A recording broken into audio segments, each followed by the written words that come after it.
Don't do that. Good morning, everyone. I hope everyone had a good night's sleep and welcome back here to the second day of... Oh, sorry. Thank you so much. Good morning, everyone. Now that's better.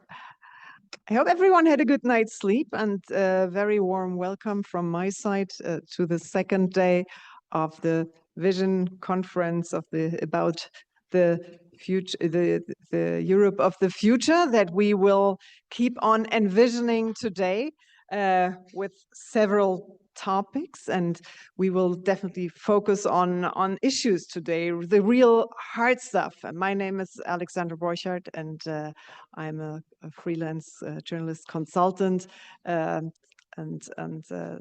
senior associate at the Reuters Institute and lead author of European EBU News Reports. So we will focus on the issues today, and the first panel, the first plenary that we will have here will focus on industrial policy. So the heart of what Europe is about, this is what it's supposed to have create economic growth for us that we heard yesterday that everyone needs, but also how will we do it the new way, managing the green transition and really creating industries that are future-proof and really doing it the right way. So this will be the first plenary.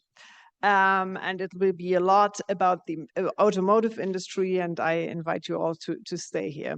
The second plenary will be about something that for a very long time we didn't really know, we didn't really want to talk about, or we were hoping not to have to talk about. We have to talk about defense, though, European defense at times when there's war going on.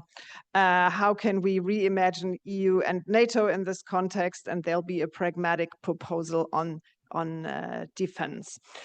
This will be the morning, and I hope you will all keep, you'll stay here and think with us, discuss with us.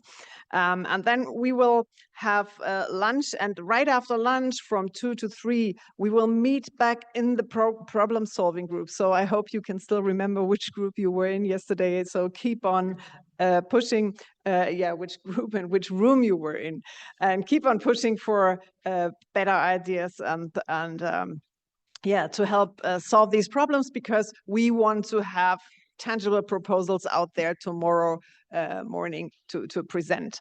The plenary number 3, which I'm very much looking forward to, because I am from the media. I've been a lifelong journalist and media consultant in the past few years, is about the future of the media, from polarization to media as a platform for problem solving. And as you all know, media very often is feeding polarization rather than solving problems. So how can we establish an architecture, an infrastructure for the new media, also in the age of AI, that will shape substantially? So that will be plenary 3 in the afternoon at 3 o'clock. Then plenary 4 is a biggie, is a big one. This will be about money, the 450 billion bet how to use Europe's private savings to reboot Europe. So there will be a proposal on money, on rebooting Europe. And finally, plenary number 5, this is what we all need, and it reconnects to plenary number 1, to the industrial policies, engaging citizens in the energy transition, because only with transitioning to renewable energies will we have healthy economic growth, sustainable economic growth. So, and this will focus particularly on the case of affordable and sustainable housing. And given how much housing has become an issue, also defining for elections in Europe. I'm from Germany originally, and the housing problem and housing shortage, for many affordable housing shortage, led to really a polarization in the political space. Particularly young people are very concerned with this issue. So this will be about the energy transition at housing. And now I will hand over to Sylvia for some housekeeping for today. Good morning, everyone.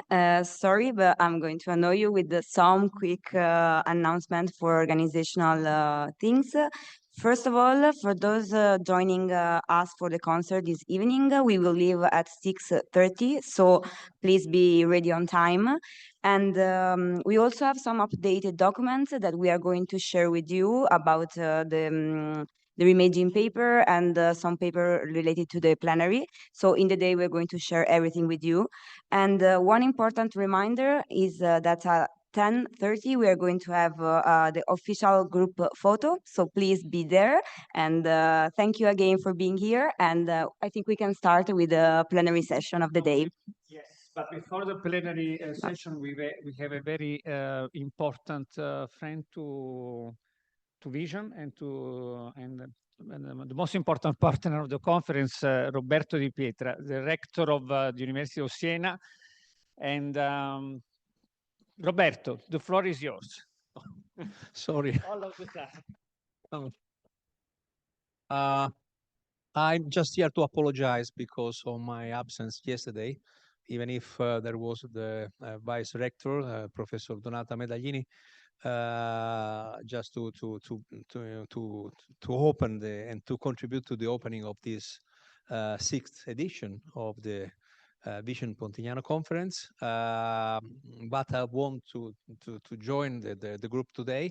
So it is a way to say thank you to be here and thank you for all the reflections you will have in this place, the Certosa di Pontignano, trying to, understand what will be the future of Europe or what will be the Europe of the future. I guess in both directions. It is an hard task, very hard, very complex, but I'm sure you will succeed. Thank you. Thank you so much, Roberto. So he's coming.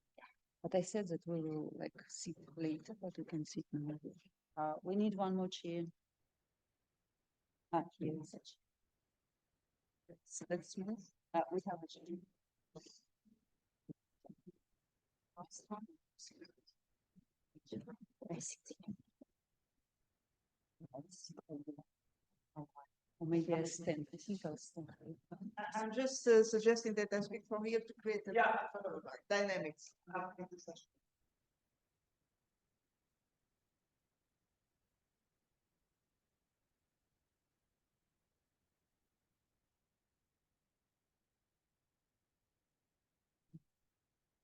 Very well. So good morning.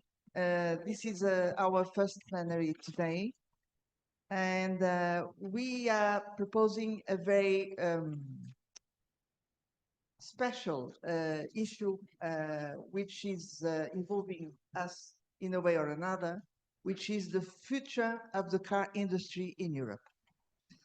Well, I will come with the first input, and then I will join the group for all the other comments and the remarks and the additions. Let me start by saying the following. A car is a very emblematic product and service.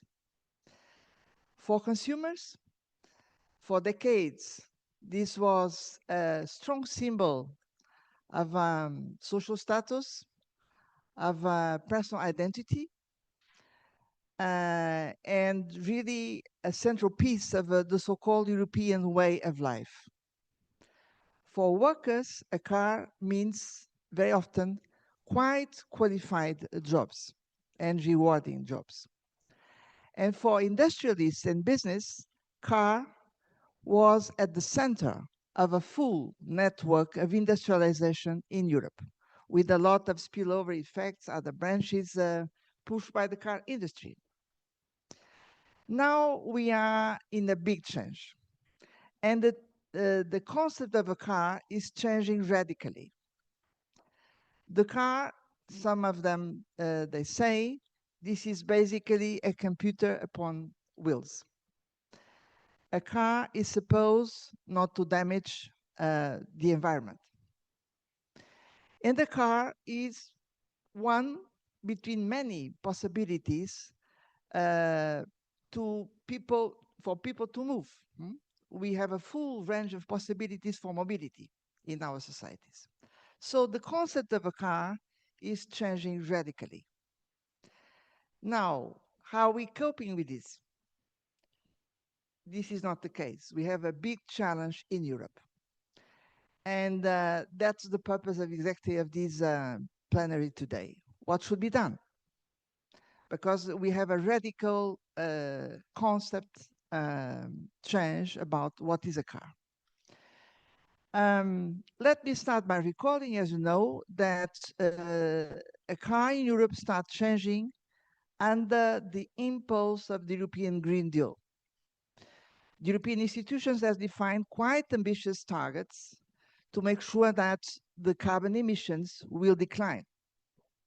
Nevertheless, after years of implementing this European Green Deal, we need to recognize that we are lagging behind these targets and very much behind. So therefore, there is a choice. I think there are basically three choices. One is to go on with a big time lag and go on in a kind of denial that the car needs to change radically. The second choice would be, well, to recognize that we are extremely late, too late, particularly in front of very cheap EVs produced not only in the United States, but now more and more by China. And there is a third choice, which is to mobilize the creativity of Europeans to invent new solutions for mobility and also to reinvent what is a car. And for this, we need to have a proper, let's say, industrial plan to renovate deeply what is the car industry in Europe. Before speaking about the critical points of this industrial plan, let me also refer the critical importance of trade policy. Because as you saw, under the competition power of the Chinese side, Europe has decided to introduce tariffs. This was a controversial decision. The tariffs are now in place. And then we need to ask, are these tariffs just to gain some time? Are there for a provisional period? Or are these tariffs there to remain? Big question mark. While at the same time, we have important car makers in Europe thinking about other choices. Example, keeping high investment in the Chinese market, which is now becoming a very dynamic market. And if you go to the Chinese cities, you see half of the plates are green plates, meaning they are green cars. China moved much faster in this green transition. Now, we also have other tariffs tension looming with the United States. We are in the middle of this negotiation. How should we deal with the tariffs raised from the Trump administration?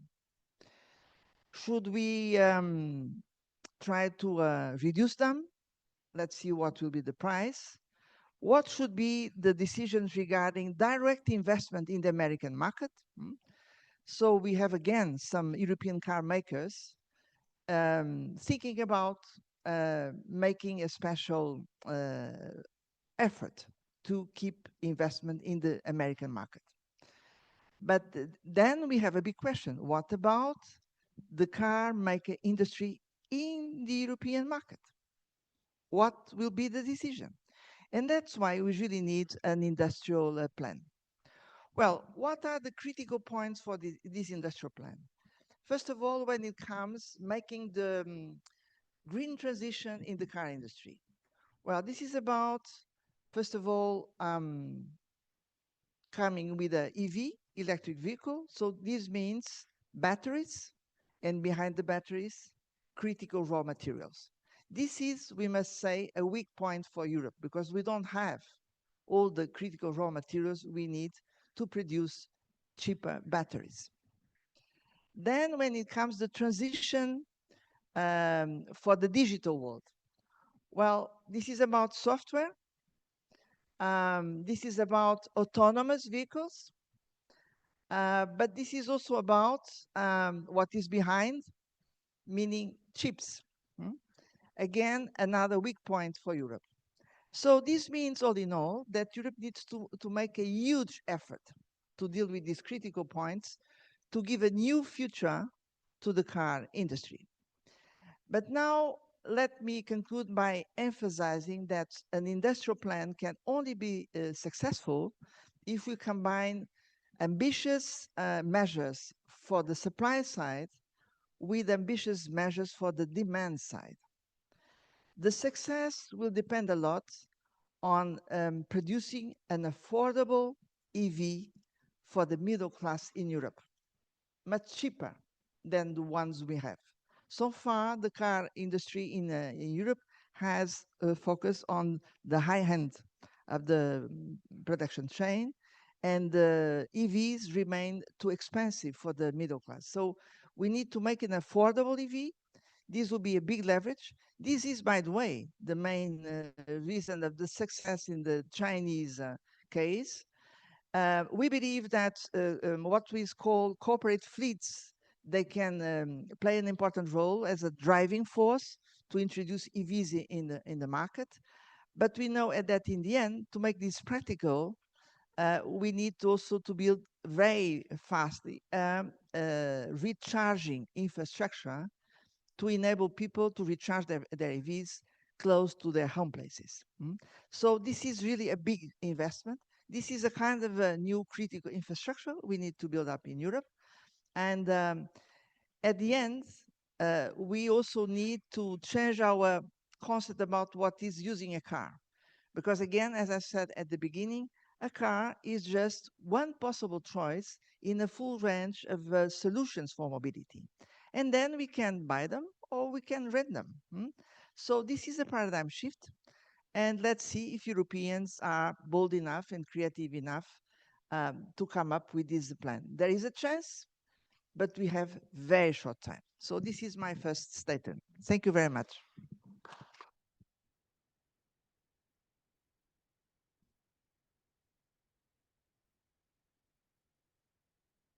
We now switch to the discussion. I first introduced our panelists today. So it's Roger Abravanel, the first in line here, who is Director Emeritus, meaning former director at McKinsey for many years, and also an advisor for many companies at the moment for boards of directors. The next to him is Matt Steinglass, who is Deputy Europe Editor at The Economist. Next to him is Giorgia Azzarelli, who is Economic Policy Advisor at the Party of European Socialists. And online, we are joined by Benjamin Dennis, who is the head of Industrial Policy Coordination at the Industrial, which is a trade union in Brussels.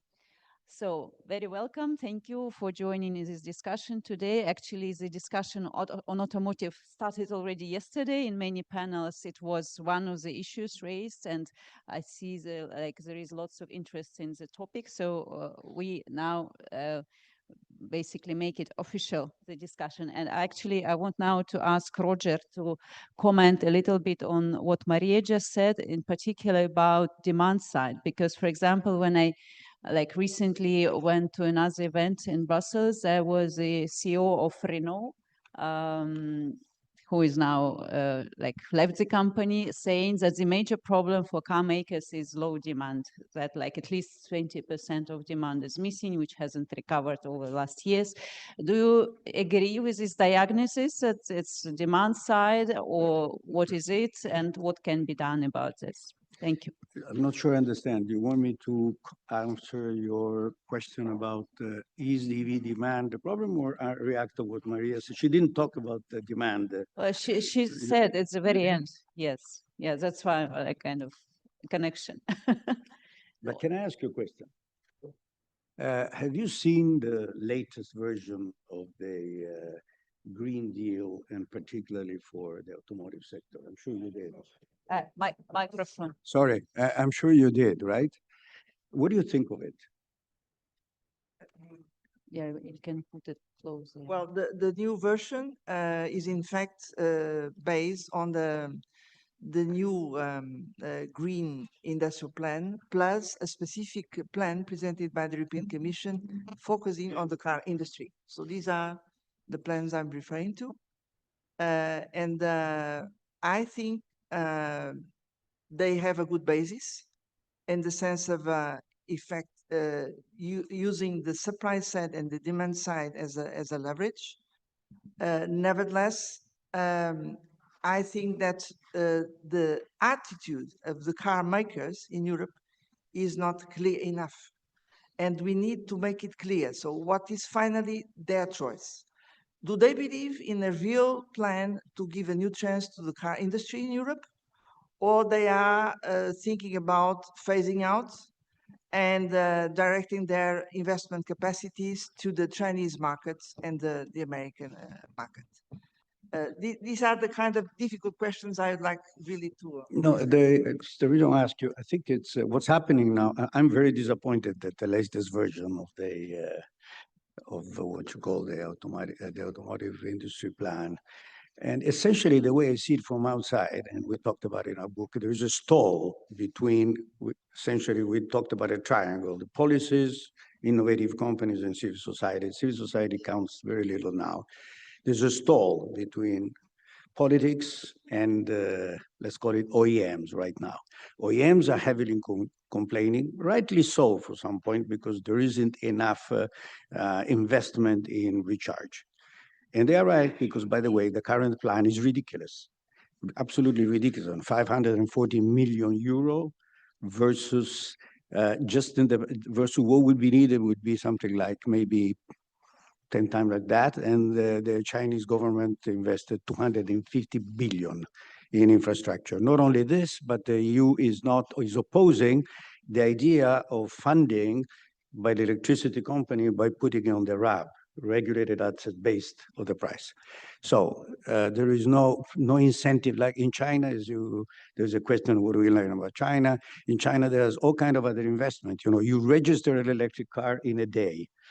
Okay, and you have parking privileges.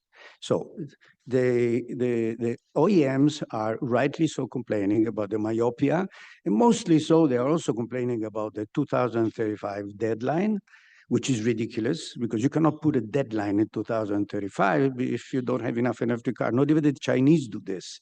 The Chinese, who will most likely get there, of having it, they will not put it. It's just dogmatic, ideological.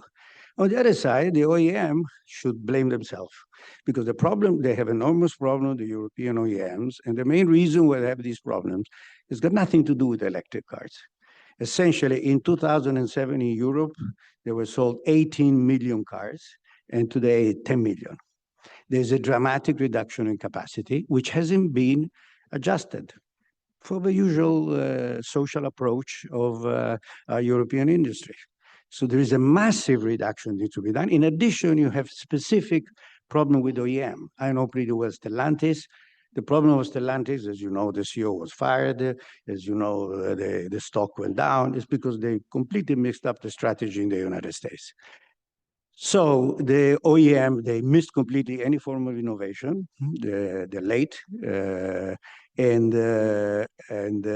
So what you have here, you have OEMs who failed to see the innovation, and the EU, which was incapable to do what the Chinese did. And the Chinese played, obviously I'm not very much, we are democratic, right? So the triangle has to work. The triangle is the civil who puts via the votes the pressure on the politician have to do the right policies.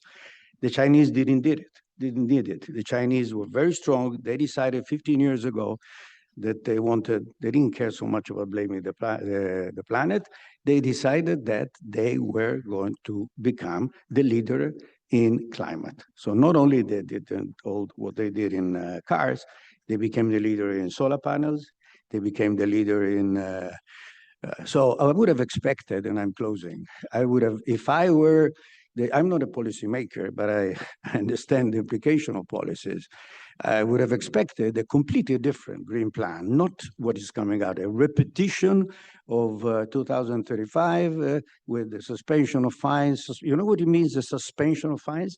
If you are an account, if you look at the accounts of a company and you say, you know, I may have a fine, they need to put on their books a reserve, which means that it's a disaster for the stock.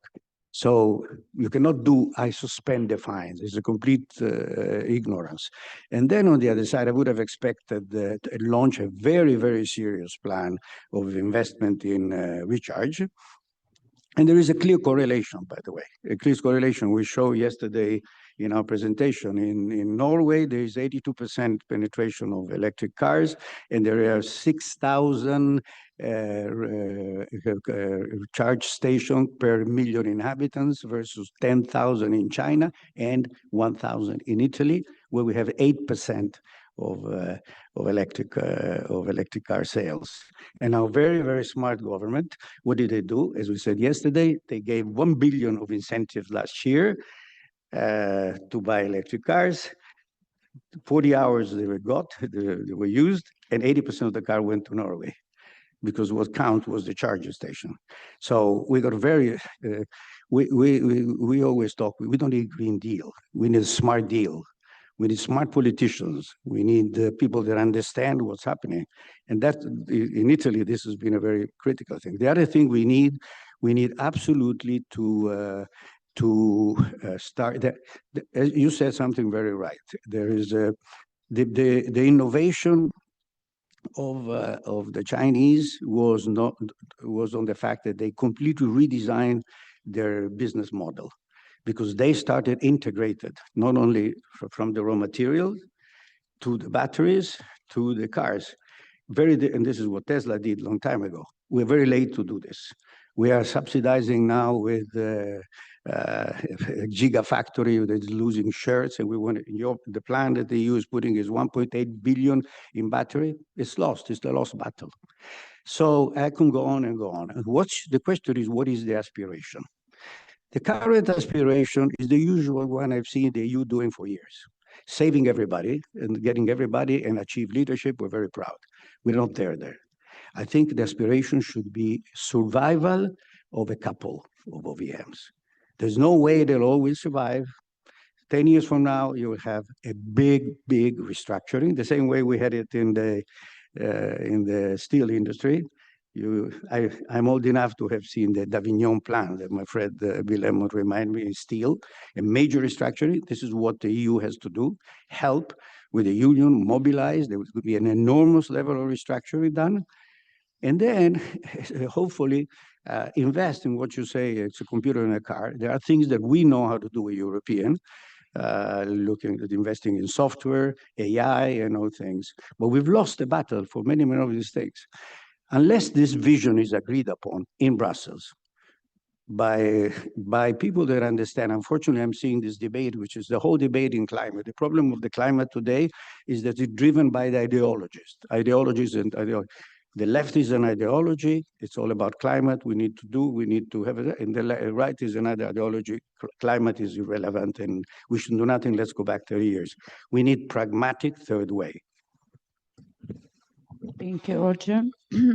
I would suggest we make like the round so everyone can also respond to what just was said and to Maria's comments. Basically, Maria, you can also respond like in the next when it comes to you. So now I would like to ask Matt to come in, and in particular on this question of more like political economy, what I see, yes? Who like decides and why this transition didn't happen? Because I know you did some work on Eastern Europe, like with these countries which are part of the value chain. So please, your comments. I wish I had about an hour and a half to respond to what Roger just said, or knew enough to do so. That was a tour de force. But I thought I would talk a little bit about the politics of the way that this works. I happen to have just come from Czech Republic, which is a country that you can think of as completely irrelevant much of the time to these kinds of grand industrial policy questions, but is actually kind of interesting. They're also the only country that I'm aware of in Europe that has an auto drivers party called Motorists for Themselves. And they're probably going to take about 4% in the next election. I think what is revealing about the way the politics works there, they mirror the way the politics work in a lot of other European countries. The Auto Drivers Party was founded by a right-wing politician, František Majteka, who was formerly with Václav Klaus. They got this guy, Filip Turek, who's a kind of a charismatic entrepreneur and a former small-time race car driver, to be their head politician and attract attention and so forth. And he's attracted some negative publicity because of it turns out he's also a collector of Nazi memorabilia and so forth, but whatever. The politics of that party, very predictably, are very pro internal combustion engine, skeptical on electrics, anti-European. You would think that they're going to have a low political impact because they're only going to get about 4% of the vote. But on 2 days ago, Andrej Babiš, who's going to win the next election, went on Facebook and came out with a lot of the same kinds of statements. He started railing against the latest Brussels nonsense, which is a proposal for a 10-year for an inspection annually of cars that are older than 10 years. And you can see how the politics here line up. And they're similar to other countries. When I talk to people in Czech Republic about why they have an auto drivers policy, auto drivers party, they said a lot of the same things that Maria just talked about. So they talked about the aspirations for prosperity that happened in the country after the 1989 revolution, how the car is identified with independence, material welfare. But they also talked about a kind of one person I was talking to noted that the Czech Republic has the lowest religiosity of any country in Europe, and said that there might be something kind of devotional and spiritual about people's attachment to their cars there. It's an icon of the family home. It's an object into which you can pour your own attention. It's the thing that you use to transport your family. And I think it's important when you're thinking about how the politics of these kinds of issues to play out, to think also about that sort of spiritual dimension. If you look at, so the other reason why I found that rather insightful was we just published a piece yesterday by my colleague in France, Sophie Pédère, who talked about the launch of the Renault 5, which is the successful Renault EV model and sort of the hope of the French industry. And she looked back to the launch of the Citroën DS back in the 50s, another moment of triumph for the European auto industry, and noted that Roland Barthes had talked about it as a spiritual car. And the fact that they picked the name Déesse, which means a goddess in French. The fact that auto industry politics has been conservative is tied to that sort of family identification. It's been harder to mobilize auto industry politics that is forward-looking and future-looking, because by now the auto is like the cow for a peasant party. It's the object that you own that costs a lot, that guarantees your independence. And it's been very difficult. You saw that in France as well with the first big opposition movement to the progressive policies of Macron, mobilized around the imagery of the car. It was happening at roundabouts, people dressed in gilets jaunes. It was all about the price of gasoline. And the question is whether you can shift the political energy behind the auto industry into a forward-looking, future-looking direction. And that's been incredibly hard to do. In some ways, this is predictable because you're talking about benefits that will accrue to a class of people who don't exist yet. That's the class of electric auto owners. And it's always harder to drive policies towards people who don't exist yet, but will exist in the future than towards existing stakeholders. To sort of close out and to look at the policy that Roger just recommended, that seemed self-evident 10 years ago already, but was not pursued. The policy of massively subsidizing charging stations. Who did this? Norway did this. The Netherlands did this. The Netherlands, if you measure it by population, Norway has the highest density. If you measure it by area, predictably, the Netherlands has the highest density, 19 chargers per square kilometer. That has begun to drive political support for the stakeholders of electric vehicle owners. It's begun. But you still see the same kind of resistance that you see elsewhere. If you look at the party that you would expect to come through with pragmatic pro-business policies, the VVD, the liberals, they are strongly identified with permission to drive 130 kilometers per hour. They're still primarily an ICE owner-oriented party. And I think a lot of the psychological transition that has to happen there is it's a psychological and spiritual problem. And parties need to find ways to appeal to the future owners of advanced, exciting cars. I don't think that's impossible. I think if you look at American politics right now, what you will see among young male voters, the kinds of people you would expect to be voting for libertarian hard right parties increasingly all over the world, they're very excited about the advanced state of the Chinese electric car industry. They're very excited about TikToks with cool imagery of what Chinese cities look like. You could win that demographic, and I think that would be a really important move. Thank you, Matt. Wow. So spiritual, devotional. So you don't expect this kind of words about the automotive.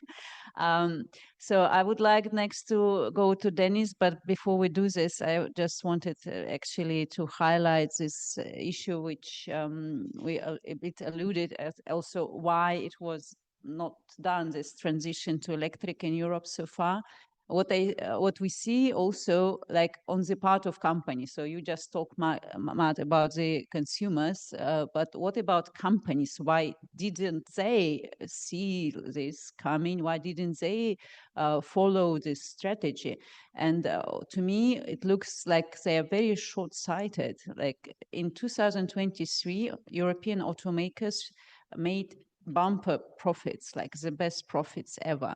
And then like they distributed dividends based on these billions of dividends and did share buybacks in beginning of 2024. And then by the end of 2024, they made massive job cuts in Europe. So what is this? What is this strategy about? Like you do share buybacks and you fire people and you say, okay, I have no future here. So to me, it looks like lack of strategy, really. Or yesterday I was already prepping these topics and like someone told me that, okay, this is also psychology. Companies are emotionally attached to the engine, like to how it used to be. So it somehow correlates what Matt just said for the consumers, but apparently this could be a factor for producers. But okay, now I give the floor to our panel to discuss this further. Dennis, can you comment like on these controversies between profits and job losses? But Dennis works for trade unions, so I think it's a very good question.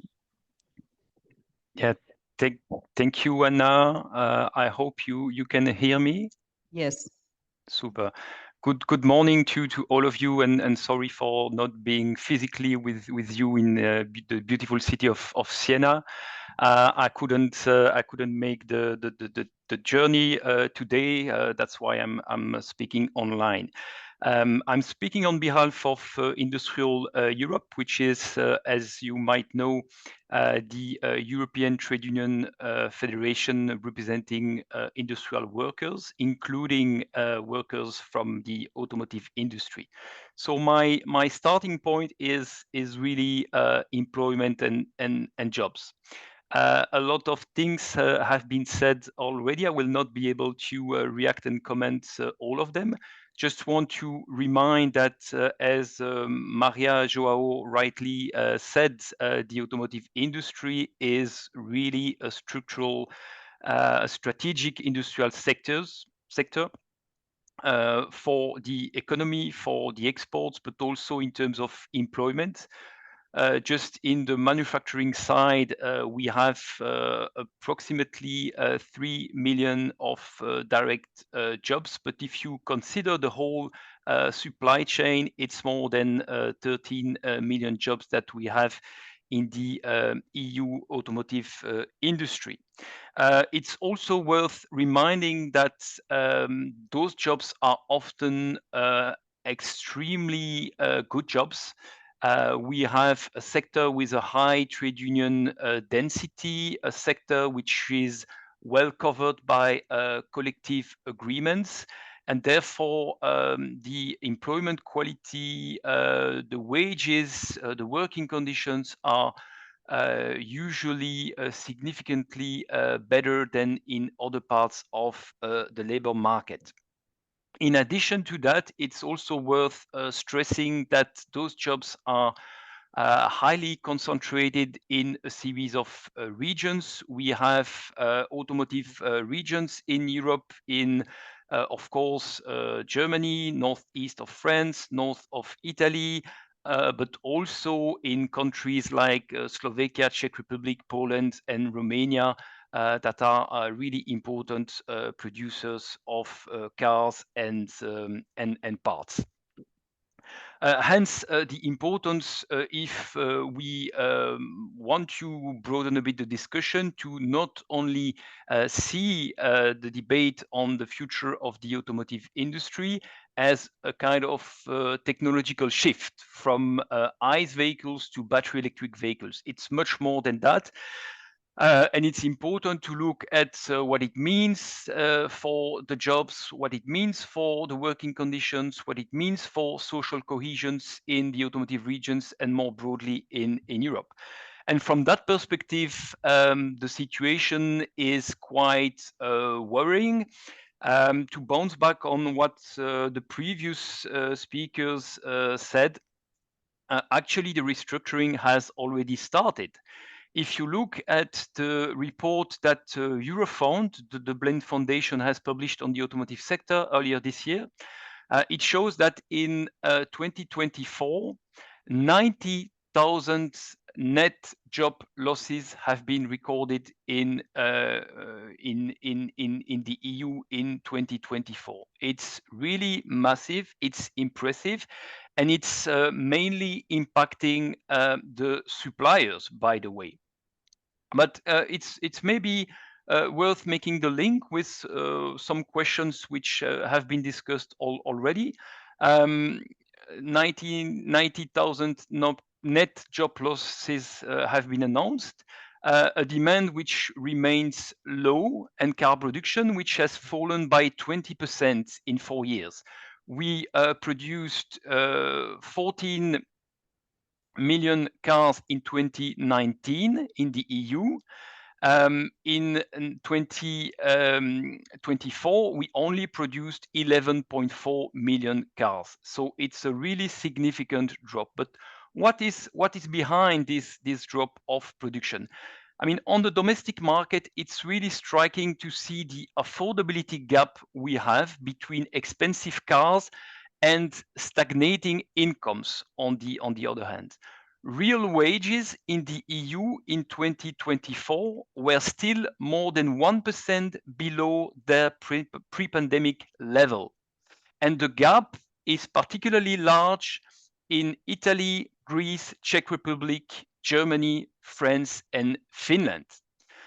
On the other hand, the average price of new passenger cars have increased by approximately 30% during the last decade in the EU. Of course, inflation of inputs like energy, raw materials, and components did play a role, as well as compliance cost with a series of EU legislations, safety legislations, and environmental legislation. But it's really important to stress that corporate strategies to maximize margins through upmarket move and pricing power is actually the main driver of this price increase. According to a recent study from the French research institute IDRI, in the 24% of price increase for the purchase of new vehicles in France observed since 2020, half of the price increase can be attributed to OEM strategies. In that context, it's worth stressing that in 2021, 2022, and 2023, most of the European car makers have recorded historical net profits and margins reaching 9% versus 5 to 6% on average before the pandemic. All of this leading to massive dividends for shareholders, peaking at $30 billion in dividends paid by European car makers in 2023. The problem of that business model, which is often completely overlooked when discussing the transformation of the sector, is the fact that it also has a dramatic impact on the suppliers.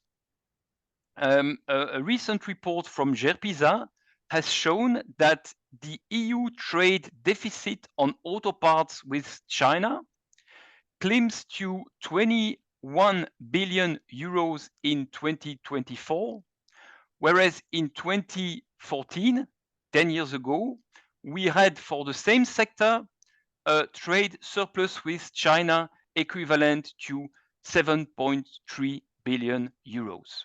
Dennis, So because of the... Do you hear me? It's a bit difficult to follow like along these numbers, although they're quite impressive. Can we keep some numbers for the next intervention of you? And like if you can wrap up now and then we'll have another chance to come in. No, okay, so okay. I'm good. Okay. Well, actually, this is what I didn't name the numbers, but what you just said, it's of course very impressive, like how it's possible that car makers make such big profits. And apparently there is something wrong with their strategies. And I mean, if you compare with China, to come back to your initial question, in China, you have a long-term strategy based on long-term objectives, a strategy covering the whole supply chain, whereas in the EU, the approach has been for a while no industrial policy at all. Let's leave industrial policy to private entities, to private companies. And the strategy of those private companies was to maximize short-term profits for shareholders. And if it requires to delocalize part of the production to low-cost countries, let's do that. The result of that is that 10 years later, we are dramatically dependent on a series of foreign suppliers, mainly China, for strategic technologies, but not only. That's also what the report of GERPISA has shown. I mean, we are also delocalizing a really traditional part of the automotive supply chain. Hence, the problems we are struggling with now. Yeah, thank you. Now it's turn to Georgia. And Georgia, like you prepared this report with proposals, actually. So I would like to hear your opinion on what you just heard about these issues with demand and the strategies. And maybe if you can also name some of the proposals you make.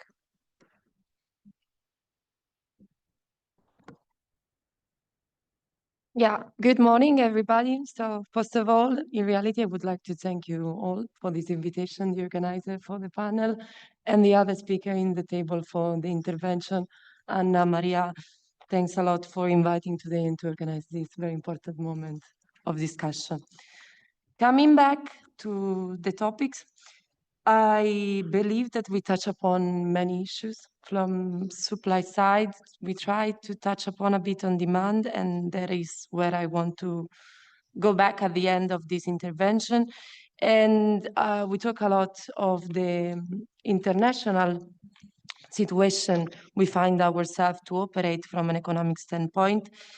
And clearly the big elephant in the room, the fact that there is climate change and a climate imperative. And despite the fact I come from Brussels, is not a matter of ideology, unfortunately, but So to be clear from the very beginning, I don't think we can in any moment give up on our target for what concerns the transition of the car. So starting by the very pertinent question that Maria made at the beginning on what we want to do from this situation. So I think that give up on the target, it means to choose the path of, in a way, giving up to the industry, which was one of the possibilities, not only because of the economic climate imperative I referred to before, but also because we learned from our competitors that clean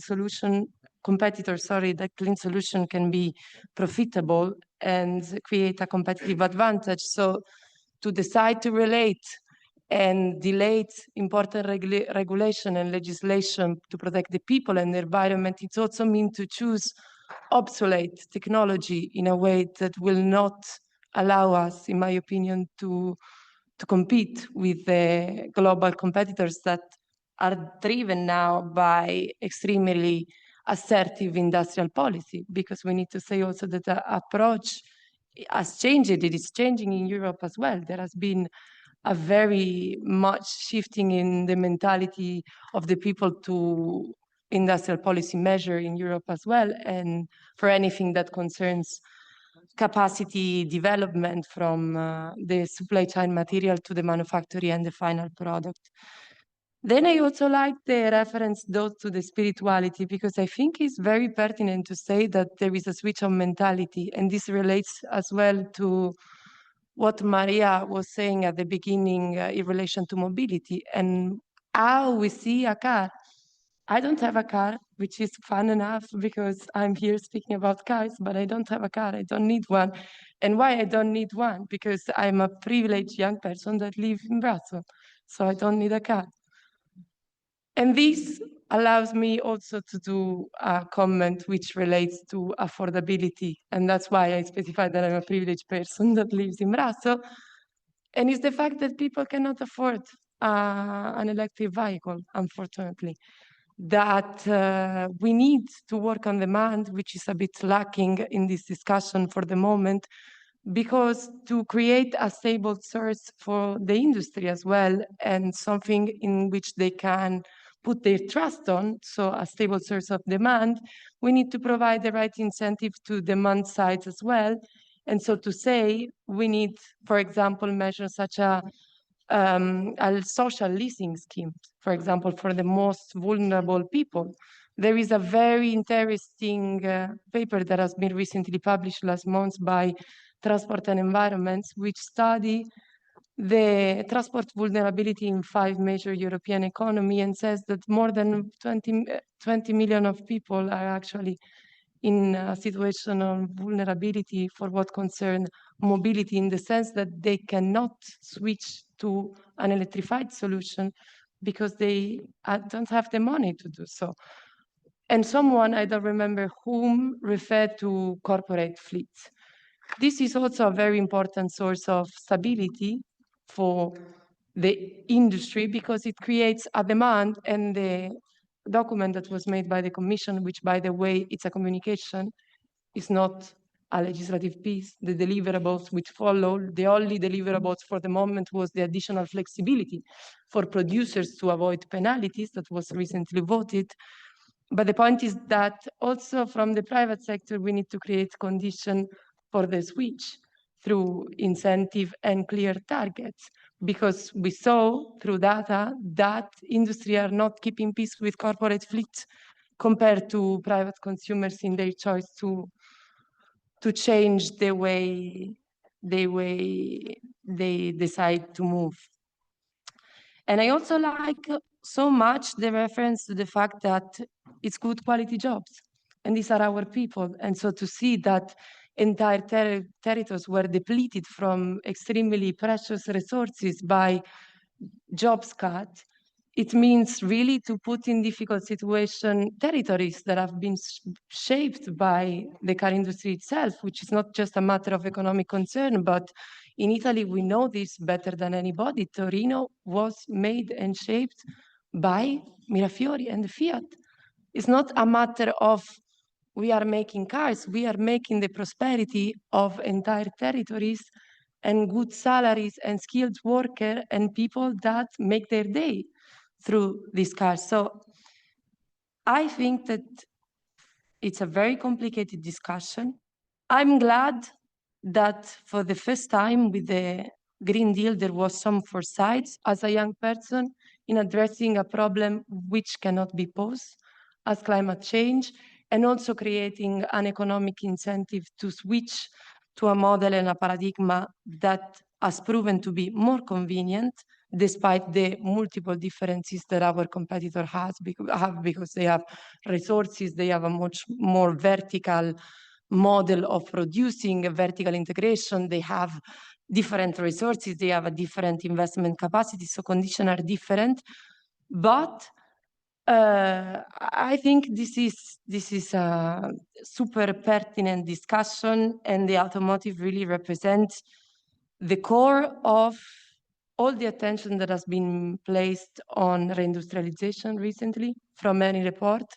But this is not a neutral concept. Like to say, I think everybody agrees here in the room that we need to be more competitive, for example. No, everybody says Europe needs to enhance its competitiveness, right? But how to do so? There are multiple ways. You can delay the transition because you think that is more profitable in the short term, and then we would see. You can do wage competition, you can do tax competition, and this can create some kind of advantage, but I don't think this is the right path in which we should go, or at least as a social and Democrats is not the right path. The right path is what I think, for example, the Clean Industrial Deal is doing, so recognizing that there is a need to sustainably reindustrialize our continent, and with Teresa Ribera put forward proposal. There will be legislative deliberables soon with, for example, the Industrial Decarbonization Act, to allow the industry to make this transition. We cannot give up. We cannot give up. And that's how I'm giving up, because I'm too long. But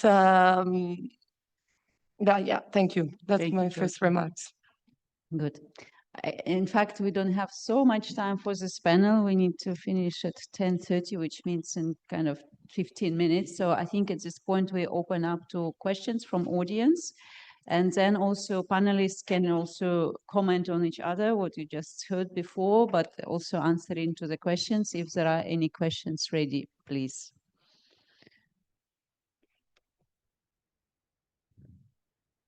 So if there are no questions ready, actually I want, okay, yes, please.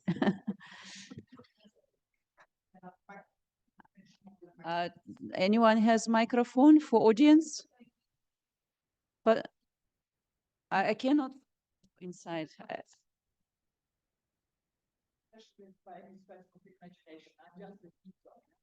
what I'm seeing as a user is some kind of contradiction, because I see more and more SUVs on the streets, cars getting bigger and heavier. Thank you.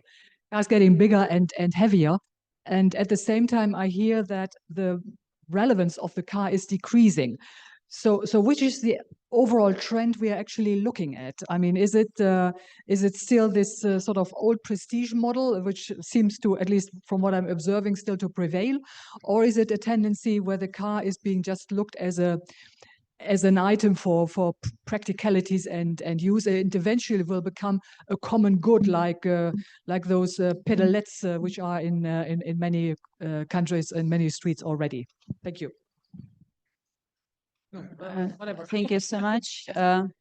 I also have a question of my own, so which very much relates to what we just discussed. That so far we see that car makers failed to do the transition, and now European Commission has a strategy, but how do we make sure they actually align with this and do things that are needed? Because in one of sessions yesterday, also on global trade and partner, like global trade, there was also like this comment that you cannot force companies to do things. Like European Commission can do the very smart and clever plans, But companies, they're private entities, and unlike in China, they decide for themselves. And so basically right now they're relocating production elsewhere to China and United States. So what do you think can work in terms of aligning industry with this transition? And yes, and please, okay, and then yes, okay, please. Yes, no, thanks a lot. I mean, there were actually one or two issues which I would be interested if the panel could elaborate a bit more. I think, Mario Joao, you have said that trade policy is going to be critical, and you have indicated two possible words for trade policy. Are we thinking about temporary protection, a safeguard for industry to adjust, or are we thinking about a permanent protection? And I think it would be interesting to hear a little bit more from the panel about what is your view about the two alternatives. You have not discussed much about investment, particularly investment from China. It is something that should be welcome. It is something that should be regulated. So again, I would be interested a bit more on your views on that. And there has been a lot of talk about public support subsidies, subsidies for infrastructure, subsidies to create lead markets in terms of consumption subsidies, subsidies for research and development. I mean, money is limited. What is the priority in terms of subsidization? Okay, now I think we go into the panel, and we just maybe do the same order as we did before. So Maria, starting with comments. I can use this microphone, which is between you. Just put it closer. You can put closer. Yeah.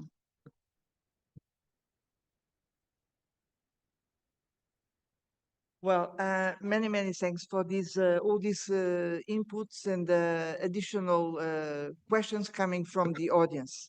This is exactly the debate we want to develop here. And I will need to be brief, but let me tell you the following points.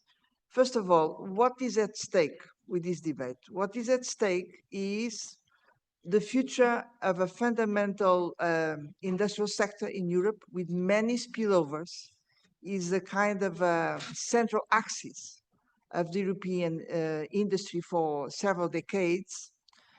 And this involves many millions of jobs, directly and indirectly.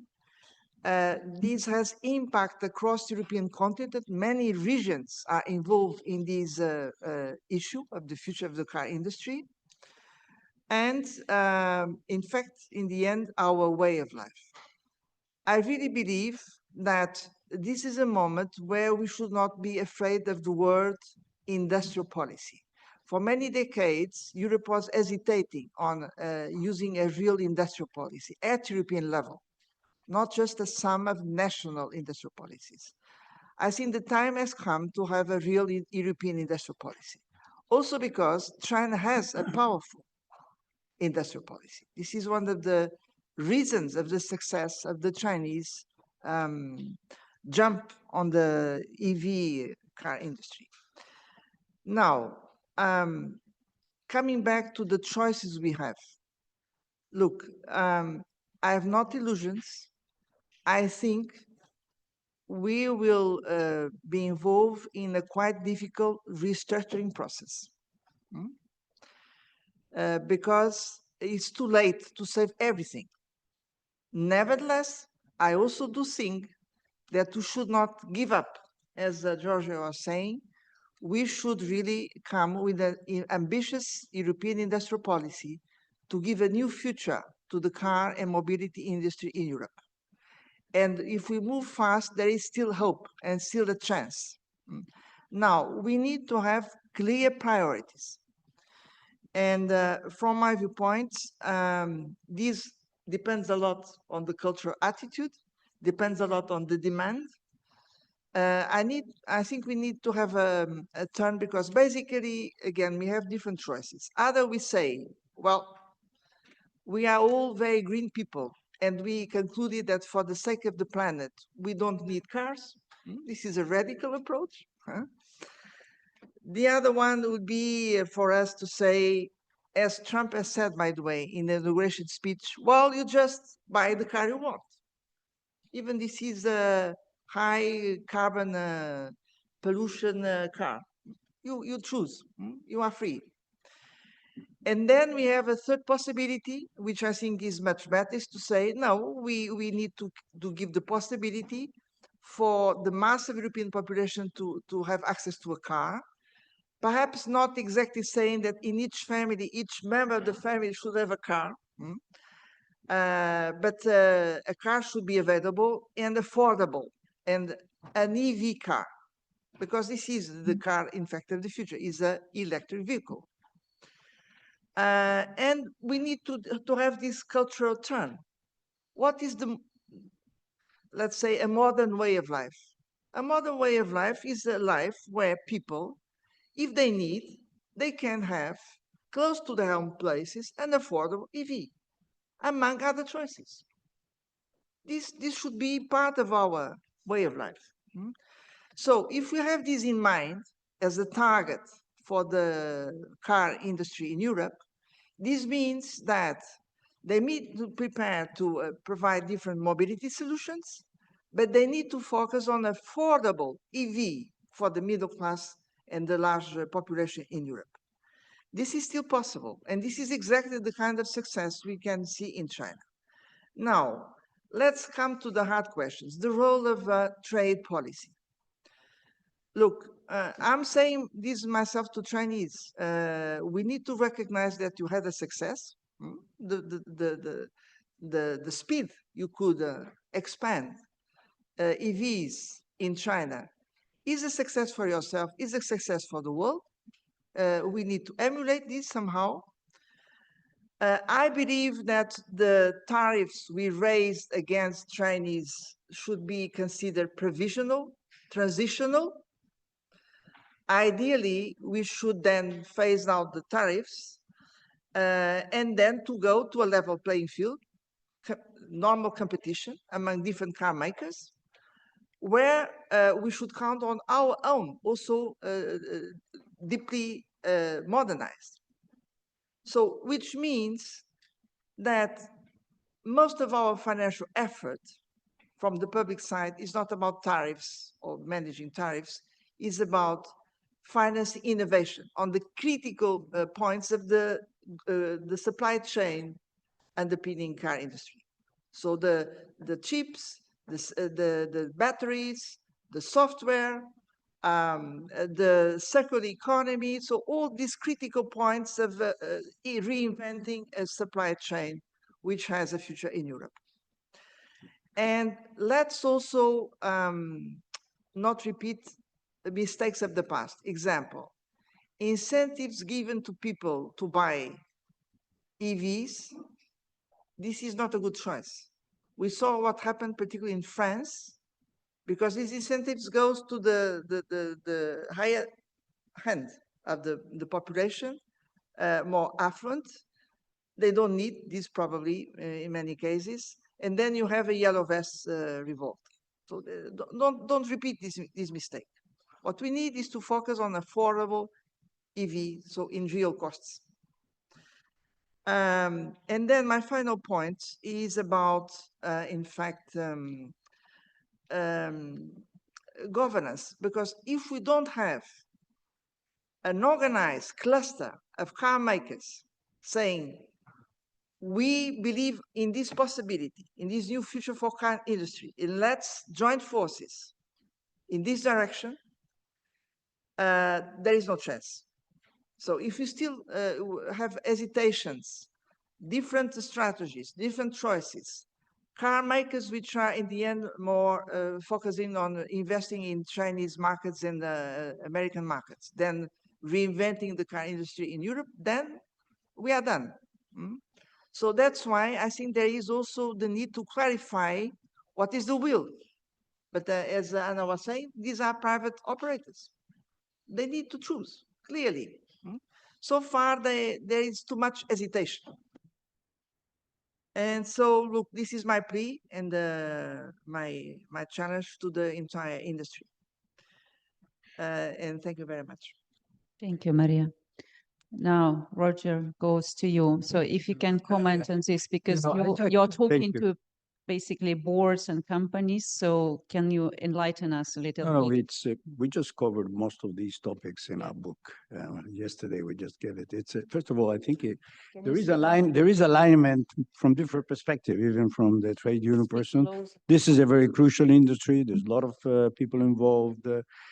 We want to make it affordable, and there is this aspiration. Let's keep this symbol, the status symbol, this important issue for the future. I think that, and I'm kind of an external to you guys. I'm an invited guest speaker. You are supporting policymakers, right? And I think we are, as I said before, at a stall. There is a stall going on now here. Let's say you policymaker, not all of you are saying, look, the OEMs have lost this battle. They made in 2000, as you correctly said, a lot of money in 2023. They pay dividends. They shouldn't. They thought about it. They were myopic. Right, it's true. They say, you guys, you made a Green Deal, which is ridiculous, and you are making another Green Deal, which is ridiculous. You're not putting enough money. I was just making the math in 1 second here. Is 570 million euro, which is currently in the new Green Deal for infrastructure, right? Versus 260 billion made by the Chinese. Today in Europe, there is 1 million station, okay, which serves about 15 million EV, battery and plug-in. You want to phase it up by 2035, it needs to go to 3 to 5 million battery cars per year. And that means that you need to double the number of charge points, not even trying to reduce the gap with the Chinese. That means that you need to invest at an average cost station. You got the fast charger and you got the slow charger. The average, let's say 10,000 with a mix. You need, for 1 million, you need 10 billion, not 500 million, okay? And if you want to catch the Chinese, the 10 billion becomes 80 billion. Why does the EU it's a green job? Because in the past, we have already achieved something like, we have about 1 million stations. Who paid for it? It was private. It was all private. And they're all losing money because there is enough volume. Because they usually, the EU doesn't want to get debt and essentially finds the way to fund it the same way as the ETS. Who paid for the ETS? The company, not the state. Didn't go on the debt level, okay? So the question is, what objective, who funded? There are many regulations that can be done. You can fund it, as I said, by putting it in the electricity charge. Zero comment on anything on this. Plus, you got the regulation. I own an electric car and I drive in Rome. In Rome, I can put it in the green and I can park it wherever I want. I go to Naples, I can't. So it's completely local. There is no central.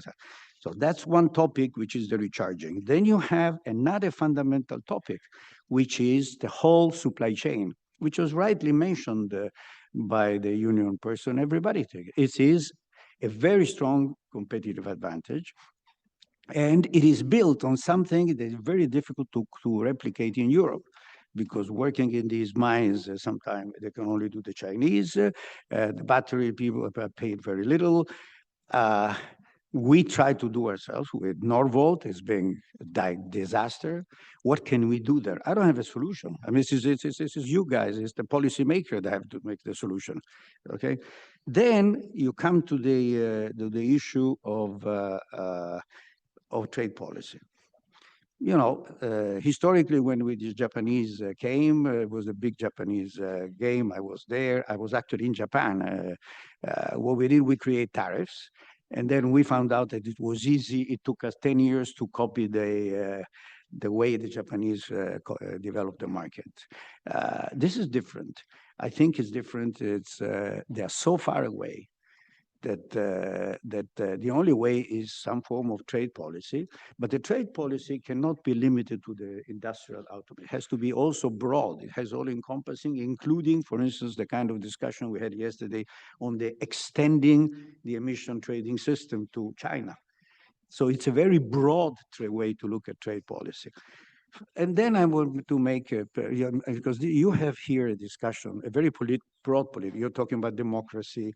You're talking about, now here is where you actually see the challenge for a democratic system like us. Why? Why is the Chinese so, why have they been so successful? You asked this question. Because the triangle that we described yesterday, the civil society that gives the votes to the politician who make the right policies for the company, and the company innovate, it doesn't work in China. You don't have the civil society, you have a vertical system, you have very strong centralized government that does things, that has decided. Now, and this is the key challenge that you should address here. Can and how a democratic system, which has to continue, and it's even more complicated because you have so many different realities. You have Czechoslovakia, which is an IC, it's a combustion engine because they live out of a combustion engine. They will only consider combustion engine, and in Norway, you don't even know what a combustion engine is. So you see what it means, what the challenge is for democracy to unite it around this? This is the kind of discussion you should have.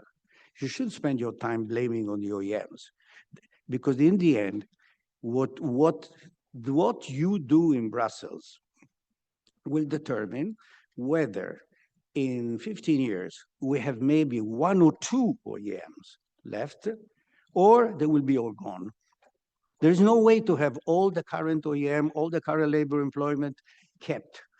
When we restructured, and I was there with the Davignon plan, restructured the steel industry. You know how many jobs are lost? 400,000 jobs. And we did it, and we did it with alliances with the Asian, I'm sure you remember ArcelorMittal, who bought all our steel companies, and that's the way we need to think. The way we're going now, we're not going to go anywhere, and I think your debate should debate this. Thank you. Okay, thank you so much. Now, Matt, it's all to you. I will ask all the next speakers be concise because we're already at time. Yeah. Well, I'm going to be super short. I think just following off of the last thing that Roger just said, and the issue of cities like Torino that are built around a company. That's exactly where we should not go. You cannot focus on place-based interests in that way. They're not going to survive. And the way that what the Davignon plan did to the Ruhrgebiet in Germany, that is still a prosperous area. It doesn't happen to have any steel plants anymore. But the world is going to shift, and you can't get anchored in the companies that held onto your area in the past. In terms of just the picture of whether people are buying SUVs and electric car versus electric cars now, or different modes of transportation, of course everything is going in different directions at the same time. And there are consumers who are moving towards bigger SUVs in Europe, just as they have in the United States, and there are other consumers who are moving to electric cars. One thing that I think is interesting and important about the question of different mobility strategies, which Maria also mentioned, is there are lots more young people who are interested in share cars, but again, that is an extremely geographically diverse question. The country in the world that is least interested in joining share autos is Germany. Everybody is still focused on owning their own car. And so in some places that's going to be a solution for the future, in others it's not. It doesn't matter so much for the future of the European car industry. What matters for the future of the European car industry is that there are going to be a lot fewer new cars purchased, and the continent needs to focus on the fact that a couple of big European automakers are going to survive and a couple aren't. I think the big question is, are any going to survive, or is it going to be eliminated entirely? Because of the flagship position of these kinds of companies for countries, because Germany still considers itself to be represented by Volkswagen, there's a symbol of Germany in the driveway of hundreds of millions of households across the world. There will be political support to make sure that not all of them die, but we're going to have to recognize that only a couple are going to survive. Thank you, Matt. Benjamin, please, your final comments. Yeah, we'll just share with you a couple of thoughts. First of all, to answer the question which was raised in the audience, cars are still extremely dominant in terms of transport system. I know that you love figures, Anna, so I will give you one more.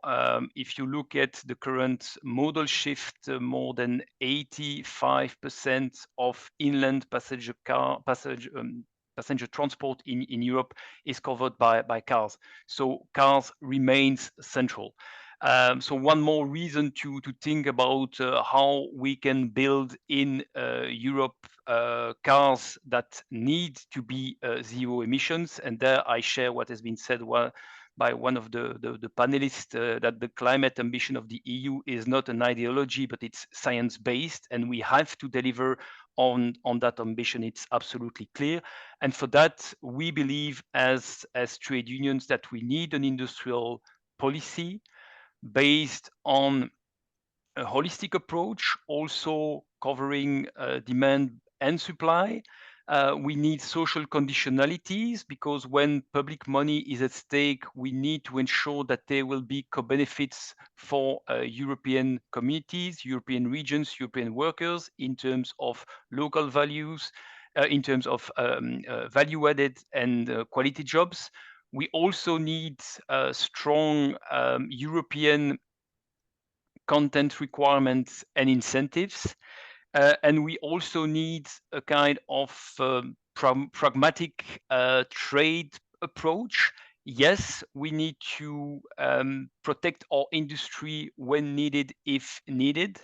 But we must keep in mind that we are extremely dependent on a series of strategic imports, raw materials, energy, chips, semiconductors, and we are exposed to retaliation measures and countries which weaponize exports.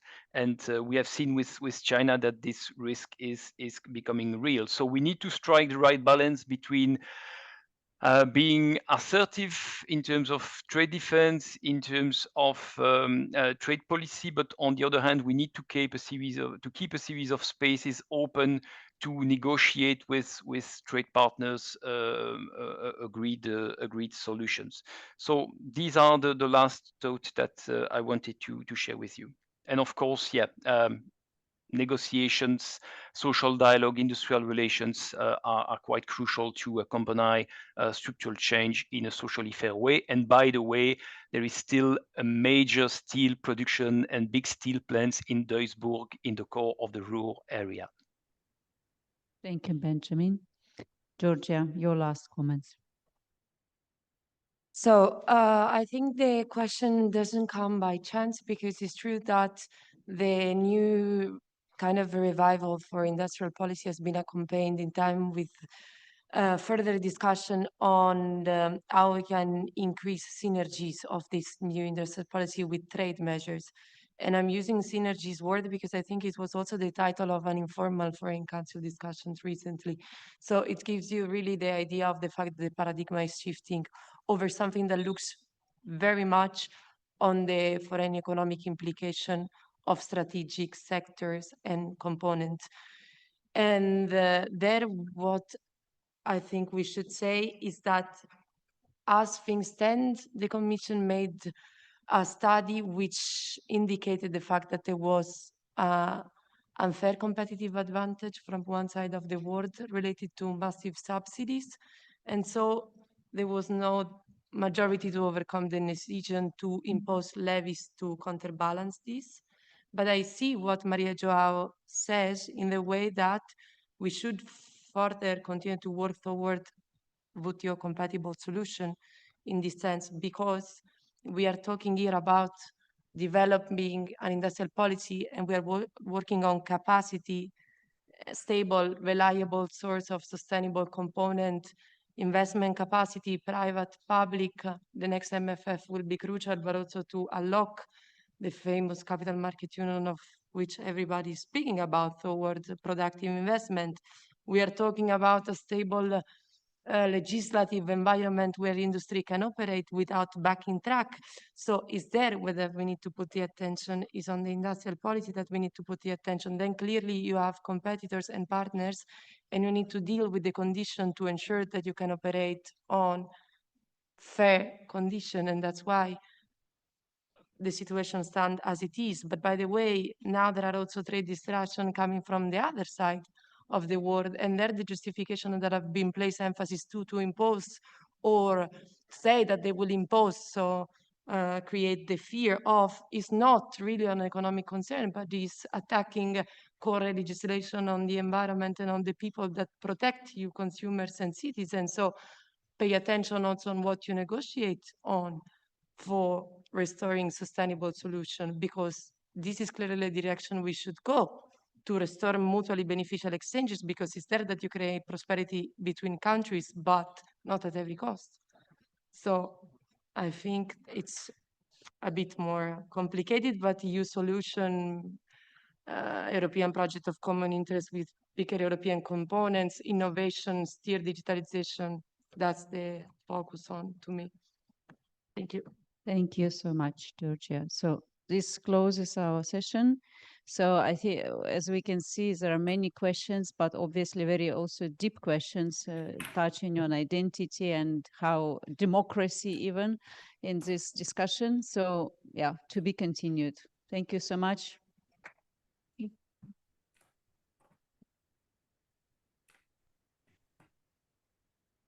Okay, well, I think we'd better start because we're running late, and I know that one of our panel has an unchangeable deadline to leave. So we will begin. I have the honor of chairing this panel. I'm Bill Emmett. Well, as being a journalist, I think my qualification for this is that I chair the board of the International Institute for Strategic Studies in London, but that means that they take me to nice places, one of which was Singapore recently for big defense and security conference, the Shangri-La Dialogue. And I think for the purposes of today's discussion about defense, a pragmatic proposal on defense and with regard to the white paper, I think I should say just two things from that I learned in the Shangri-La Dialogue. One is that the defense minister of Lithuania said that they are laying landmines on the border between Lithuania and Russia. So conscious are they of the danger of invasion. Second is that the keynote speaker was President Emmanuel Macron, and he gave a keynote speech about strategic autonomy, independence from any influential party, the need for countries that wanted to be independent to help each other. And then afterwards I asked him, so what are your most important tasks for dealing with the war in Ukraine? And he said, my first and most important task is to persuade the Americans to stay involved. So I think that put the problem of strategic autonomy and the role of American leadership and American centrality quite clearly in a frame. We can't live with the Americans anymore, but we can't live without them either. I've got a distinguished panel to discuss the issue. François Lafont is going to, from the European Democratic Party, Institute of Democracy, is going to give an introductory remarks. His paper has been circulated, and I warmly recommend that you read it. I will ask François to start, and then I will introduce the rest of the panel, including our fourth member online, Attila Demko, afterwards. But let's start straight away with François. Thank you so much, Bill. Thanks to the organizer, Francesco. Thanks to the European Democratic Party to ask me to introduce this debate. As you mentioned, the paper has circulated, so I will not read again what is inside. I will just take 5, 6 points in order to make the discussion a bit lively and eventually to have some contradictions. So as everybody knows, the situation, the international situation is a bit complicated, not just because of the war in Ukraine, not only because of the global consequences of the erosion of the rule of law and in the US and the new isolationism with the changed terms of its security alliance, to do not mention what's going on in the Middle East between Israel and all the Muslim countries.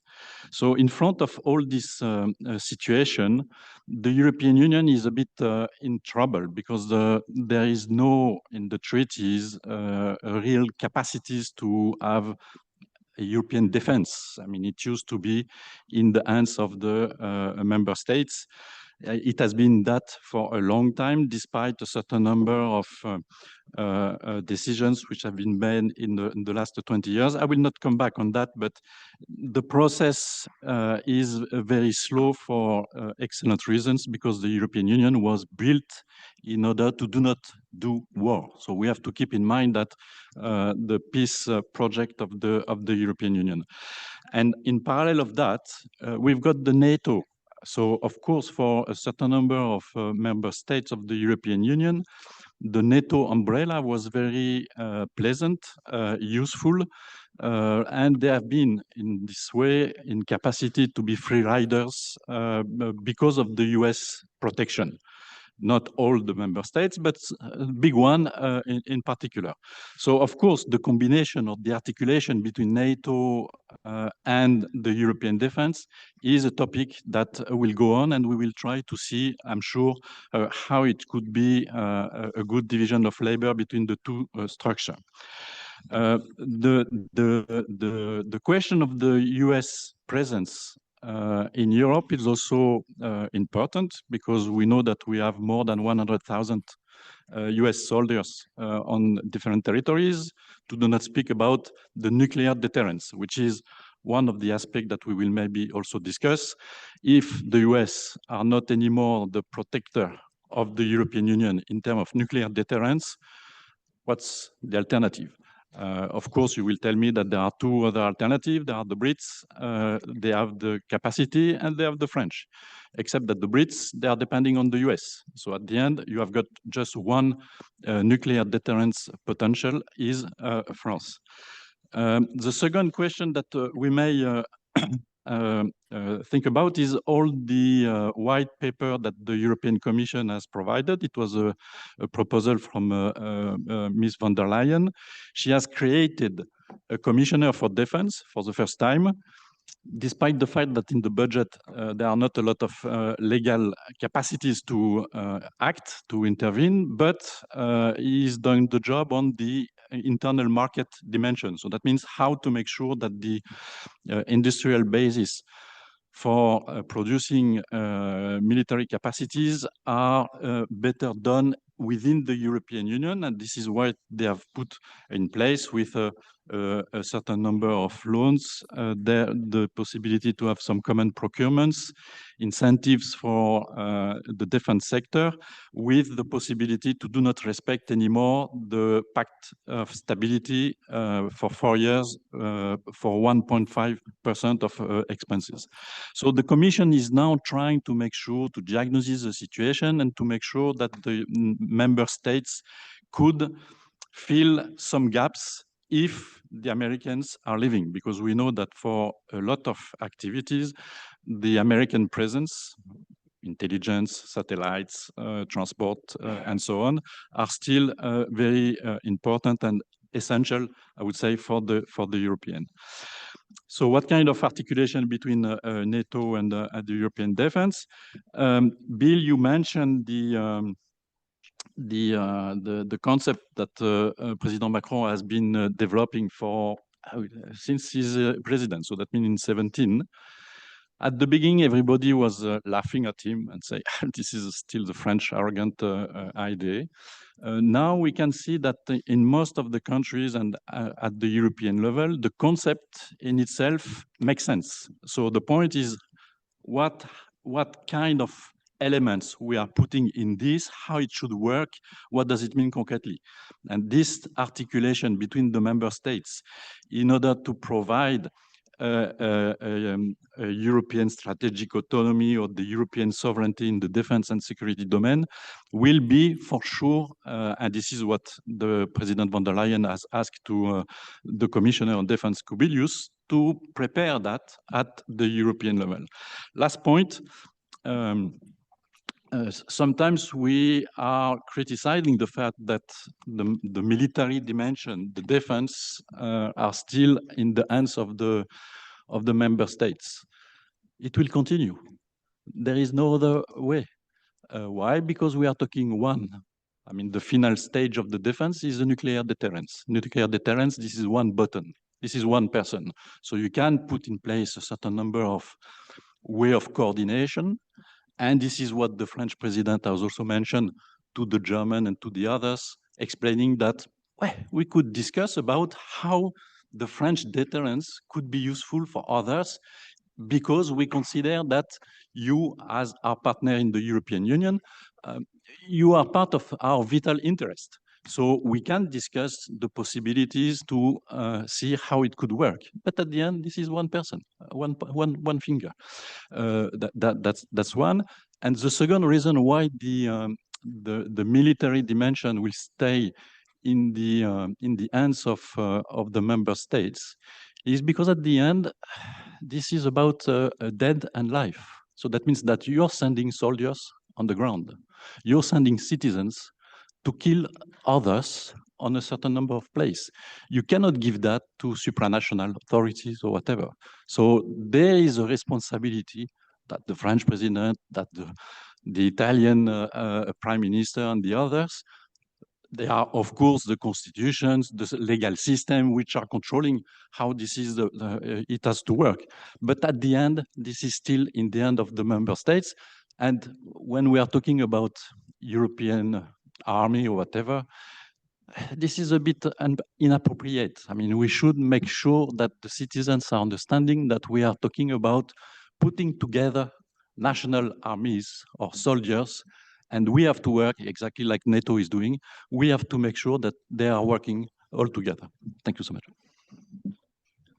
Thank you very much, Francois. That's a very realistic and sober evaluation. Now, we have agreed that we will separate the discussion into three lots of questions to the panel. First of all, about the strategic environment and the capabilities that are required. Secondly, the question of through which platforms should we prioritize organizing this? In other words, NATO, EU, coalitions of the willing, and how can leadership be provided? And then finally, I'm going to ask the panel for 2 or 3 recommendations of what they think are the most urgent actions that are required. And I'll do that for all 4 of the panel. I'm going to start with Gerlinde Niehus on my left, former Deputy Director at NATO until a year ago, now running an outlet which I recommend, the Brussels Freedom Hub.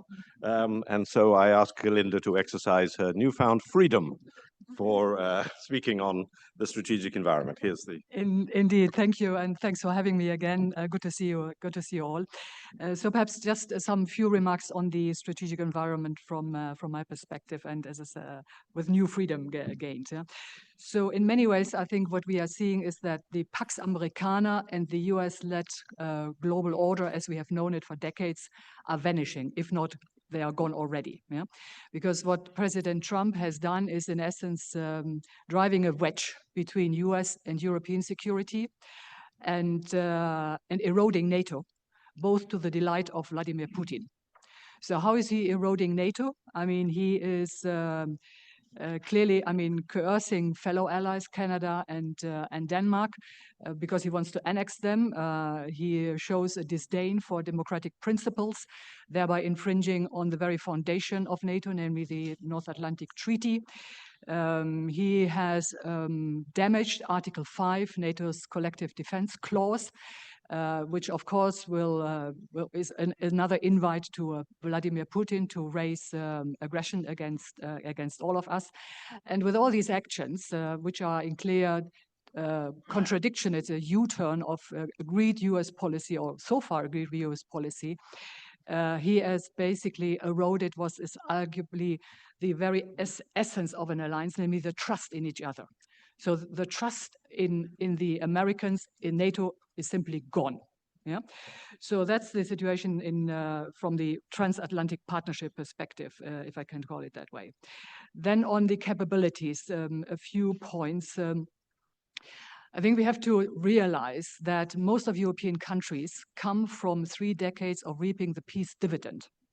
So our armed forces, our infrastructure has eroded over decades. So whatever we do now will take time, and first and foremost also political will and determination to get it done. Yeah, and that's actually my first point when it comes to capabilities. It's the mindset we need. So we need to change gear in our own awareness, because from the Russian perspective, Putin, they are waging war against us since 2014. They are at war with us, yeah, and we are arguably no longer in peacetime. But many of our people in our country still think they live in peacetime. Well, we are not. Yeah, we have at least a situation of, well, some call it hybrid war. I refer to shadow war. So we need people to speak up, politicians to actually explain to the people that the time has changed. So, and in that context, we need a new sense of urgency and determination. Yeah, and fear is not a strategy, nor is denial a strategy. So we have to confront the new reality. And that means also for the Europeans, as the most existential question, I would argue, we need to build and prepare a robust and substantial support package for Ukraine, because arguably Ukrainians are protecting, defending our peace and security on their own soil. Yeah? So if Putin wins in Ukraine, which cannot be ruled out, the costs we're going to pay collectively will be disproportionately higher than whatever we invest in Ukraine to be able to defend itself in its own country. Yeah. So for that, I mean, we need to give immediate battlefield needs, satisfy the immediate battlefield needs. We need to boost training of Ukrainians in Ukraine. And first and most important, we need to give Ukraine a clear and expeditious path towards EU and, yes, NATO membership. Then boost European capable forces. Yeah, we have reduced in most nations the armed forces substantially over decades, and many countries have problems to actually recruit new troops and then to retain them. Also because the infrastructure is often in a deplorable situation. This pressure will become all the bigger if the US should withdraw. And incidentally, this is nothing which can be ruled out, because the discussions will start after the NATO summit next week. So then we need to turbocharge defense production, which in Europe is completely fragmented, too small and too slow. Just one example, Russia produces in 3 months what the entire NATO produced in 1 year. Yeah? So we have speed up in various areas, but we remain too slow. Because of my point above, we lack the sense of urgency. We need also a much more synchronized capability development program, a bit technical, but basically it means we need to identify the priorities on what we want to achieve in our defense planning. And that is something we need to do together between NATO and the EU. Currently, we have, we need to improve the coordination there. We need to align, next point, our defense investment to our strategic needs. I mean, the Hague summit next week will agree to the 5% as the new benchmark for GDP. But paper is patient. So if they put it on paper, it doesn't translate automatically in more capable troops. Yeah? So because if industry raises the prices with more money, you only get the same equipment at best. Yeah. Also industry, still whatever is being produced, a lot of that stuff is still given to either countries in Africa or the Middle East. So they don't serve necessarily our needs. So we need to incentivize the industry to reorient their production. And then my nearly last point, we need to boost defense innovation. And in many ways, there is massive learnings we can do by watching what is going on in Ukraine. Yeah. So, I mean, drones is just one case in point, but also in defense innovation, our market is fragmented, under-invested. So perhaps looking at creating a European DARPA, which is the US agency for defense innovation, could be a solution. And then last point, François already touched upon this. Yeah, indeed, I think we should also review nuclear deterrence, even if the likelihood that the US will withdraw its nuclear umbrella is not very high. Because they have in an interim strategic guidance, which was leaked a few weeks ago, confirmed that they would extend or continue the nuclear umbrella. However, in that same defense strategy, they also refer that they would give only limited, if any, support to Europe in case of a Russian aggression. So if we needed a further confirmation that we need to stand on our own feet, it's in the interim strategic guidance from somebody called Pete Hexet. Yes. Right, thank you. The man for the warrior ethos. Yes, thank you very much, Gerlinde. I'm going to move straight on to Anna Jonkers, who is Professor of European Politics at the University of Bristol. Anna. Thank you very much. So I, very much agree with what my co-panelists have mentioned so far. And I think this is one of the things that we find quite paradoxical, that there is a lot of agreement among the experts, but yet we see the same lack of progress, year after year and decade after decade. Actually, the capability gaps that Gerlinde was just mentioning have been identified in every single capability development assessment for the past 2 decades, maybe even 3 decades. So we haven't achieved very much. In terms of and I'll go in a minute to talk about this, but in general, in terms of the key strategic environment, I, again, completely agree about, first of all, that Russia today is our main direct security threat.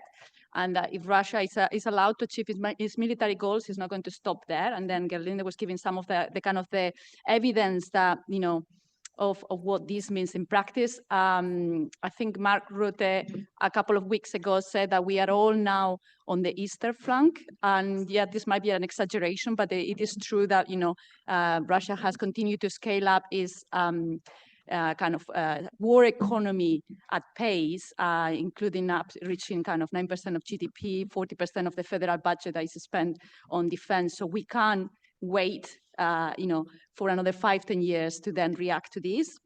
And then, of course, on the other side, we have the Americans. There are maybe several scenarios here. We might see a partial withdrawal, a full withdrawal. I think most likelihood is that we don't see a formal withdrawal from NATO, but that we see a de facto kind of withdrawal where, as Gerlinde was mentioning, the Americans leave conventional defense to the Europeans, and then they take care of nuclear deterrence, which would be at least that's something. But of course, conventional defense is a huge ask for Europeans, given the kind of the capability gaps that we have at the moment. So that's obviously quite problematic. But in terms of planning, we have to hope for the best, but prepare for the worst. So I think we have to be prepared for all of these eventualities. So in the short term, obviously, our main kind of priority in terms of capability development has to be to assist the Ukrainians, because as Gerlinde was saying, they are at the front line of actually defending Europe. And that means continuing to provide this artillery, ammunition, drones, missiles, as well as training, which we are already providing to the Ukrainians. We have to continue this. It was also mentioned yesterday in the introductory panel that actually Ukrainians also have a lot to contribute to capability development in Europe. They are actually a laboratory for military innovation at the moment, so we need to benefit and take advantage of that. In the short to the medium term, Europeans also need to continue to build capabilities to defend state and societal resilience, in particular to cyber defense attacks, hybrid threats. So that's something that we're already experiencing. And of course, in the medium and the long term, we have to develop capabilities to fill the security vacuum that the US is going to leave, at least in terms of conventional defense. And what this means is, of course, developing the kinds of capabilities that we need to defend Europe in a case of a conventional military attack. So this is things such as, again, same things, munition, artillery, missile air and missile defense systems, drones and anti-drone systems.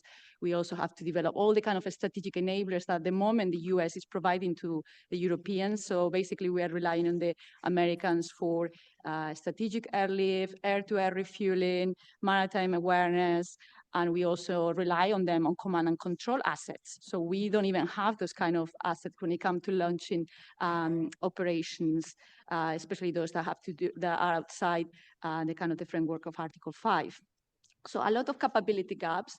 A couple of weeks ago, or actually a couple of months ago, another Donald Tusk kind of summarized the sorry state of defense in Europe as 500 million Europeans are begging 300 million Americans to save us from 140 million Russians who are actually not able to overcome 50 million Ukrainians in the past 3 years. And that tells us, the kind of the sorry state, how bad we are doing in Europe to actually defend ourselves, or to develop those capabilities to defend ourselves. But I think it also kind of sends an optimistic message, because it also shows that we have the potential to achieve that kind of defense. We have the resources, both in human terms, but also economic and technological. And we haven't seen that progress in the past for some of the reasons that Gerlinde was mentioning, because of this lack of political will. And Francois was also touching upon this. So what we need to see is incentives for the member states, for the European countries to mobilize in this particular area. We've seen the European White Defense paper, the Defense White Paper from the European Union, the Rearm or Readiness 2030 plan. And there are really positive signals there in terms of not only signaling to our transatlantic partners about, our commitment to increase our defense capabilities, but also signaling to the defense industry, because production is one of the main problems. And so we need to ensure that, there is that kind of predictability in terms of demand so that production can be accelerated. But there is also kind of course, trying to incentivize member states by making use of, flexibilization of fiscal rules, ensuring that there is also cheap lending available for member states and so on. But of course, this is not enough. It has been quite widely criticized for not kind of providing the support that we need, in particular because it continues to focus on national defense funding. And this can, of course, lead to more spending on more national spending on defense. So we might spend more on defense, but not so much better altogether, which is what we need now in order to avoid the kind of fragmentation, duplication that we've seen in the past. So we might see more in terms of the defense of Europe, but not so much in terms of European defense, which is what we want to see. So in order for us to achieve that, we need to kind of ensure that 3 principles are prioritized. First of all, that we are ensuring that any initiative facilitates pooling and coordination, so kind of joint purchasing, procurement, and R&D, that there is a European preference that can be kind of adjusted to, in terms of, can be gradual over time, or it can include some both European and non-European, but also innovative in the sense that we need to keep up and integrate the kind of the military lessons that we've seen in relation to war fighting in Ukraine. Thank you. Thank you very much, Anna, in particular for those 3 principles that we'll no doubt come back to. Let me move along the panel to Matthias Barner, from the Coordinator for European Security at the Konrad Adenauer Stiftung. Yes, many thanks, Bill. Also many thanks to you, Francesco. I'm delighted to be here with our group of Konrad Adenauer Stiftung. Great location and terrific landscape here in the heart of Tuscany. So I'm happy to share also my thoughts on this matter. I don't want to be now repetitive because I agree with a lot what already was said from the speakers before. So let's just maybe elaborate the strategic, or better to say also operational starting point for Europe when it comes to defense. Because as always in Europe, it's complex. So when we speak about Europe, or it's time for Europe to step up and to be bold. Yes, that's clear. But what kind of Europe do we speak? So there are 3 levels. First level, of course, that's logical. It's the European pillar of NATO. These are 23 EU countries who are already who are also member of NATO, plus, and now that's important, United Kingdom. And United Kingdom plays already a crucial role when it comes also to reorganize the security architecture in Europe. And then we have Norway for the northern flank, important, also Turkey for the southern flank, and so on. So this is European pillar of NATO. But then we can also speak about the European Union. And I think this is, one, or is the main topic of this panel here. So there we speak about the EU institutions, the new defense commissioner. We speak about the high representative, also the European Commission. And then, last but not least, the so-called coalitions of the willings, yeah, and they are really drivers when it comes to build up European security. I only would like to mention the so-called E5 format, very important format of France, Germany, Italy, Poland, and the United Kingdom. So when we now go to this second level I described, the European Union has to define its ambition on defense. And there, I think the white paper on defense is an important step forward. I think it was unthinkable 5 or 6 years that we have such kind of paper of the European institutions. But what is also clear, 2 points, and this is also explicitly written down in the white paper. There is a sentence: the member states are responsible for defense, full stop. And this is also important. And here I would like to echo what Gelinde said about human resources, soldiers. From my point of view, this is the biggest challenge. I'm from Germany, and I remember when I served in the armed forces, a long time ago, we had 490,000 soldiers, the German armed forces. Today, we have 180,000. So that's really, and now, according to new NATO requirements, we have to step up for another 60,000 soldiers in Germany. Better yesterday than tomorrow. And this is a very huge undertaking. And maybe we have to come back to conscription, so compulsory military service. So that's important. Member states will remain responsible for defense. And then the second point I really would like to make, everything what the European Union is doing, and this is also the position of the EU institutions, should be complementary to NATO, not replacing NATO, not creating kind of competitor, because a stronger Europe is also a stronger NATO. So, and then, what is the role of the European Union? Gelinde, and also you already mentioned it, 2 points. Intensify providing incentives for joint defense planning and procurement, and strengthening the European defense industrial base. I think we cannot tell anyone anymore that maybe you know these numbers, but I really would like shortly to mention them. United States, they have 1 main battle tank. We Europeans, we have 17. Yes, fragmentation, frigates, so naval battleships. US 4, we 29. Fighter jets, US 6, we 20. So this is really also a big lack of efficiency. And there, I think the European Union, with their economic and financial mechanism, there can be very, very helpful in this place. Last point on the capabilities. This was also written down in the white paper. They prioritized 7 challenges or 7 capabilities, from air missile defense to drones and strategic enablers. I would like to mention 2 things: ammunition. And there was also a remarkable sentence, I think 2 weeks ago, from Mark Rutte, the NATO General Secretary, who said, Russia produces as much ammunition in 3 months as the whole of NATO does this in a year. So this, really also shows the threat we are facing. And maybe I have to add the rhetorical question: do you think this is only for Ukraine or what they are preparing? Second point, military mobility. There I also see a very important role of the European Union. It means impose more progress on military mobility across Europe. Germany plays also their important role in really Central Europe. It's about infrastructure, highways, and so on. Maybe now I leave it at that. Thank you very, very much, Matthias. We are covering a lot of ground. We're clearly running a bit out of time as well, but so I have skepticism as to whether I get to all 3 rounds of questions, but nonetheless, I'm going to ask Attila Demko from the University of Budapest on screen to give us his brief, like the others, perspective on the strategic environment and the crucial capabilities that are required. Attila, over to you.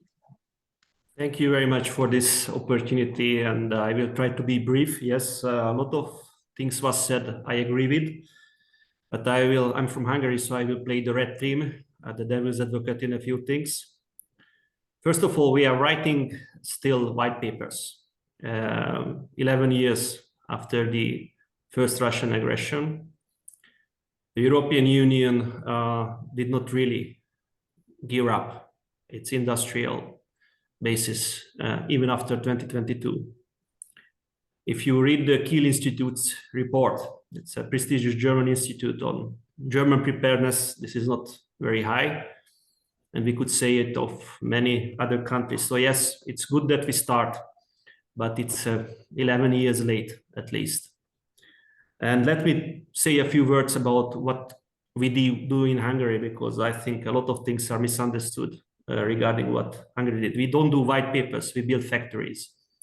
So in Hungary right now, there are 9 factories already online or under construction, which are addressing main needs of the European Union.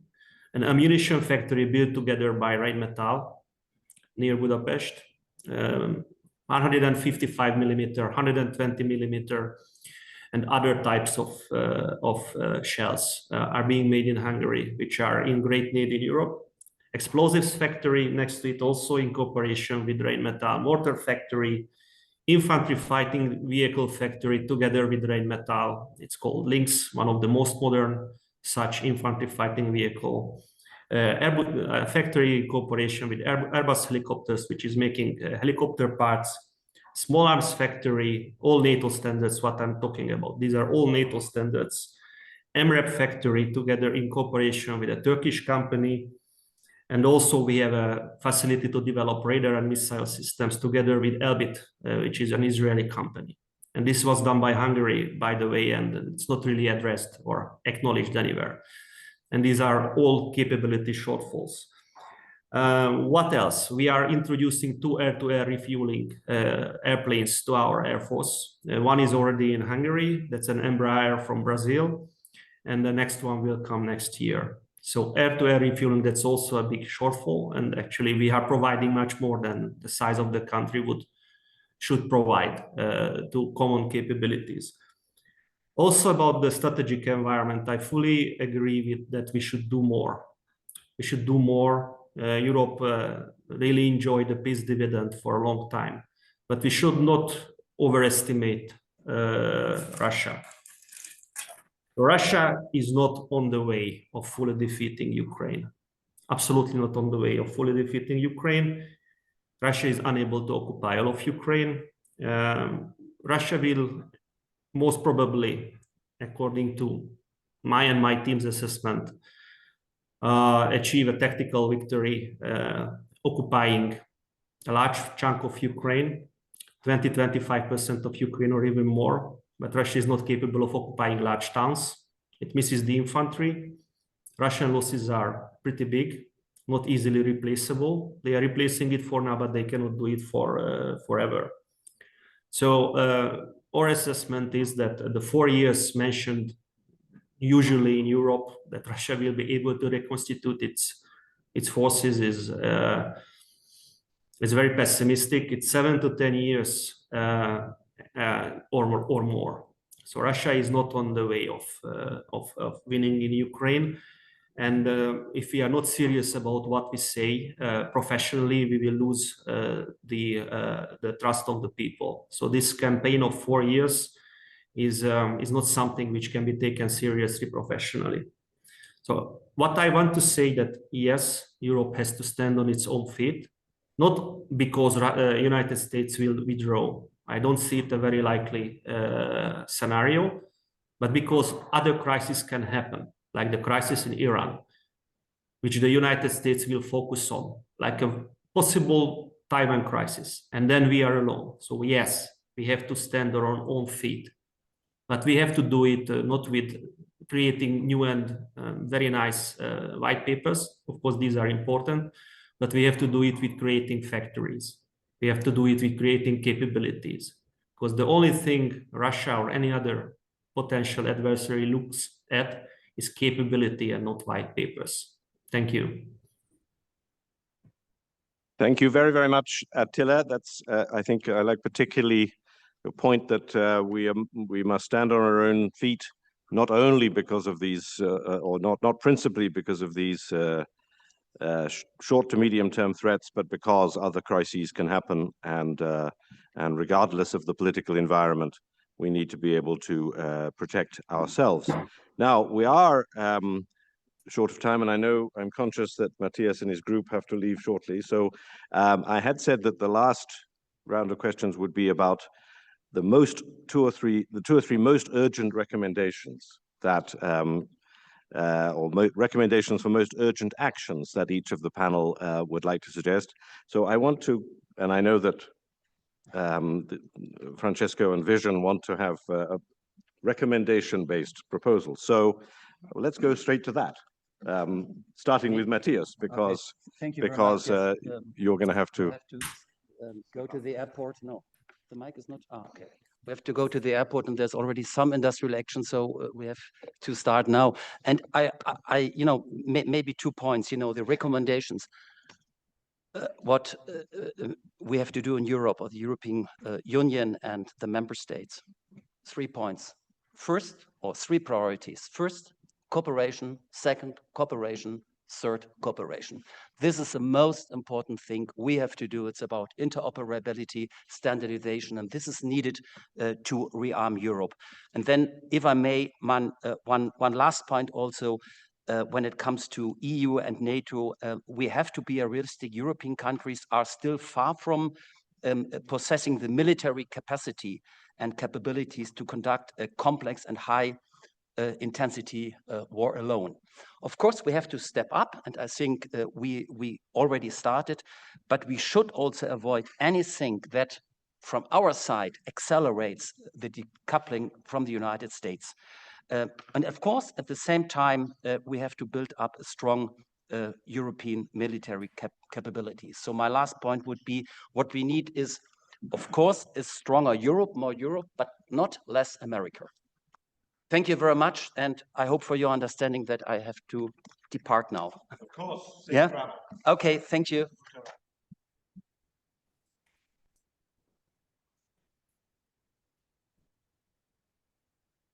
Yeah, Francois wishes to react quickly while Matthias is just slipping. React before you leaving. I understand about the NATO importance, but NATO could be also a problem.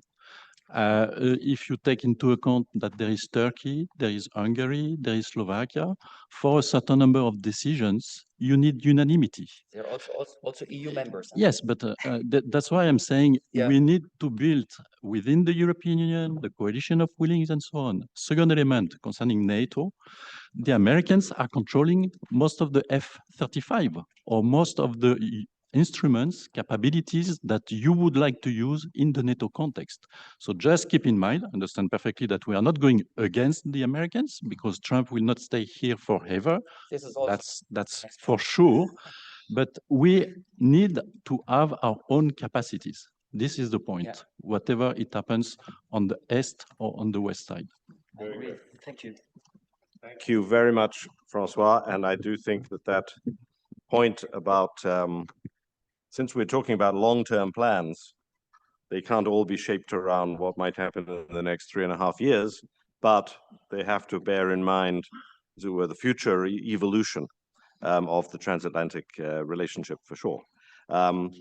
Perhaps on this question of recommendations, I might go next to Anna and see if she would like to suggest her priorities. And after that, after I've gone around the panel on this, we will open to questions.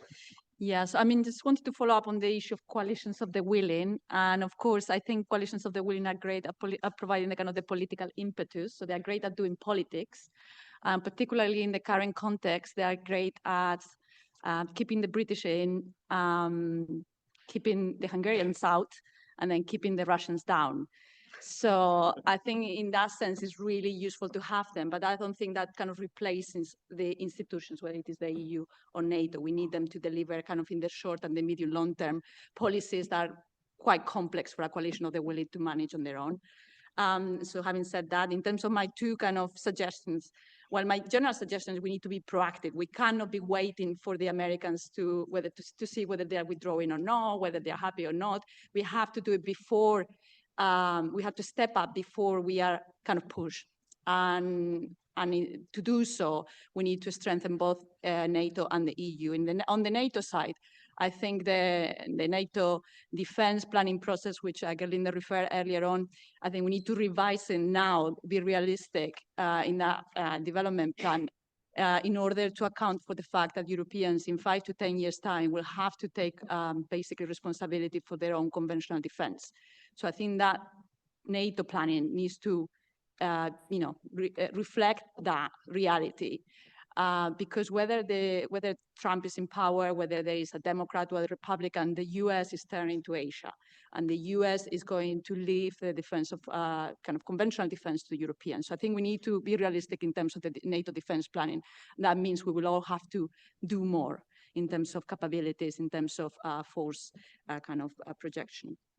And second, on the European side, as I mentioned earlier on, I don't think relying only on increases in national defense spending is enough. We need European instruments that support European projects, and for example, that align or that follow the model that we had during the Next Generation EU program, the kind of the 800 billion which went into the Recovery Resilience Facility, which included not only this cheap lending facility, which has been included in the rearm plan, but also includes grants for projects of common interest. And I think in terms of projects of common interest, which were also mentioned in Ursula von der Leyen's policy guidelines, we have the air defense system, what is called the Air Shield program or initiative. And then we also have cyber defense as another kind of project of common interest. So kind of European public goods that would benefit everyone within the European Union. And therefore we kind of reduce the kind of the reluctance or the reticence from the member states, for particular member states, to join EU debt. And the kind of the size and the necessary spending for these types of programs. Think about air defense, which is huge. You're talking about billions. You need the kind of instrument that can only be provided at the European level through, using EU budget as a kind of a support mechanism for this kind of project. So that would be my kind of recommendations. And I'll add the recommendation that the UK must be part of those operations of common interest. Gerlinde. Yeah, thank you. Before I go to my 3 recommendations, I would like to come back to 2 points from Attila, because he said, among others, that we should not overestimate Russia. I would argue it is much riskier to underestimate Russia, because Putin knows very well that thanks to Donald Trump, NATO is being severely damaged. So his willingness to take further risks is increasing, and the likelihood that he will probe further and do more shadow war and more sabotage and more cyber attacks and more of that is on the rise. And a likely potential scenario could be that he would aim to block the Suwalki passage. Yeah, so just to say. Second, US were unlikely to withdraw from Europe. No, it's the opposite. It is very likely that the US will withdraw from NATO, because that is also in a memo from the US Department of Defense. The question is, how big will the withdrawal be? So are we talking half of it, which would be roughly 40,000, or are we talking most of it? Yeah. So, but we need to be aware that the US will withdraw. So, but then to my three recommendations, I think first and foremost, I think we need, as Europeans, we need to find a new formula for leadership. Because when it comes to defense, Europeans have got used to US leadership. And with the US sort of withdrawing their leadership role, we need to figure out how can we do this. There are a number of candidates. I mean, France would be one, the UK could be another one, but they all come with their own caveats. So I would pitch for a kind of leadership quintet or sextet, depending on the size, which would actually bring the whole process of driving towards European strategic autonomy or European strategic responsibility together, because ultimately this is a process which has to be driven by nations. You cannot have this driven through the institutions, EU or NATO. So that's my first point. My second point, because this is absolutely consequential and existential for Europe, we must give Ukraine what it needs to defend itself on its soil. So to win on its territory against the Russians. So that means giving them the means, the capabilities, and the expertise to defeat Russians in Ukraine and to confirm its path towards EU and NATO membership. Because it's only when Putin realizes that he cannot subject Ukraine into his sphere of coercion that we have a chance for peace. So that's my second point. And my third point, with the upcoming NATO summit, which will be solely about Trump appeasement, the 5% pledge, we have so far squandered the need for developing a comprehensive and inclusive European strategy between EU and NATO, how we would fill the void for US withdrawal. Yeah, so we must get together between willing nations to develop this strategy. Some nations could take the lead, but we need to start the process. How we define the priorities, the benchmarks, who does what, the labor division, etc., etc. So only when we do that, we'll have a chance to not become the pawns of history between the strongmen in Washington, Beijing, or Moscow. Thank you very much, Galinda. I can see we're moving towards coalitions of the willing leaders, as well as willing to act. Attila, could you give us briskly two recommendations, and then we open to questions? First, let me have two remarks. So I agree that the United States will withdraw troops from European NATO member states. I agree with that. I don't agree that the United States will withdraw from NATO as an alliance. So I fully agree. If the question is that there will be no 100,000+ US troops in Europe in 2 or 3 years, then I agree. So just to clarify, as for the coalitions of the willing and keeping Hungary out, I don't think the Hungarian government wants to be in many things. So it's not something hard to do. I also would say the Slovak government doesn't want to be in on many things. So it's not hard to do either. So I think it can be done, and it's wise to be done. If somebody wants to do further cooperation, further work, do it in smaller coalitions, do it in the Scandinavian format, do it in the Baltic format. I don't think that's impossible, and I don't think I do think it can work very easily. So just avoid those countries who disagree with the majority opinion. So what should we do? Spend more money on capabilities. Do not just spend more money, but spend more money on capabilities. Because you can spend 3.5% and 5% on pensions, on salaries, on nice new offices, on beautiful military graves, on a lot of things. No, spend money on capabilities and build military industry up in European cooperation. So these are my two recommendations. We are not making major weapon systems which are needed. We don't have anything like the Patriot. Yes, maybe there will be in Germany, but we should do it on our own, and the sooner the better. So we should have, not in 5 years, but in 10, 15 years, the full spectrum made in Europe, which is not being done today. So that's the 2 points I would highlight. Yeah, and the third one, nuclear. It's very hard, but we should try to do it because that is what really matters for Russia. If we have our own nuclear umbrella, they are not taking seriously so far the Europeans. They take seriously the Americans, and the main reason is their conventional strengths. But the most important reason is the nuclear deterrence strengths. Wonderful. Thank you very much, Tilla. We will open now to questions. I see already hands going up in the front row first. And here's a microphone. Yes, exactly. And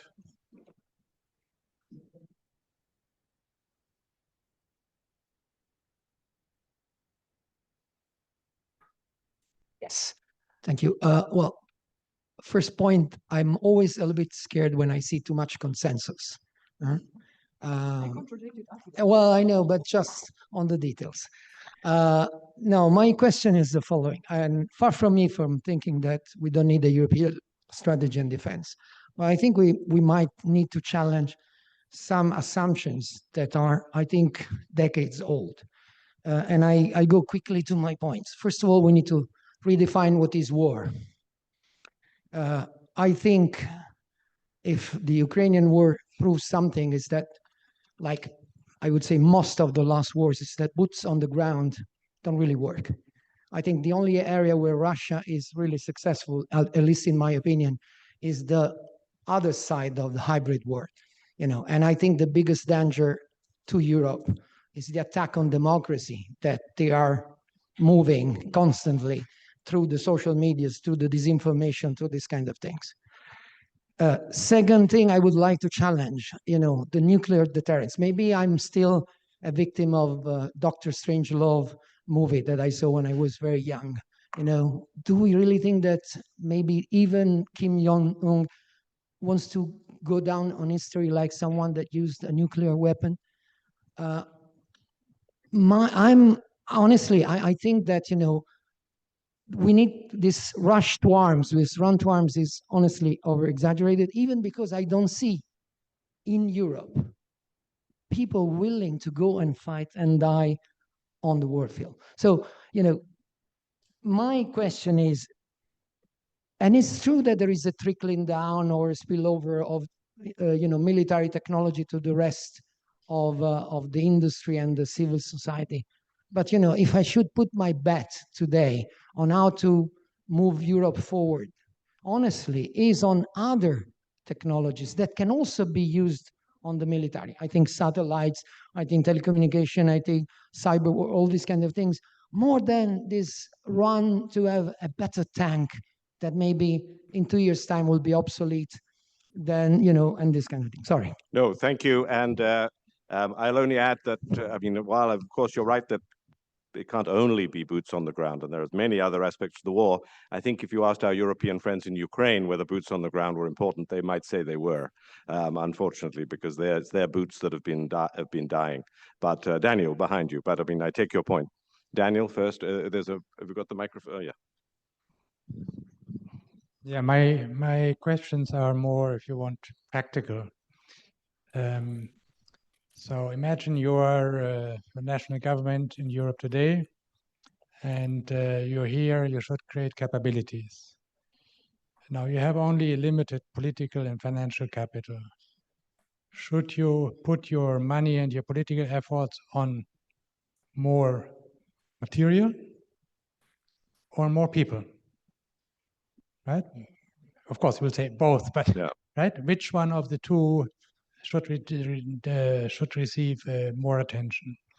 Second question is, we always hear the story, the Americans have one tank, we have 19. What is actually the evidence of economies of scale?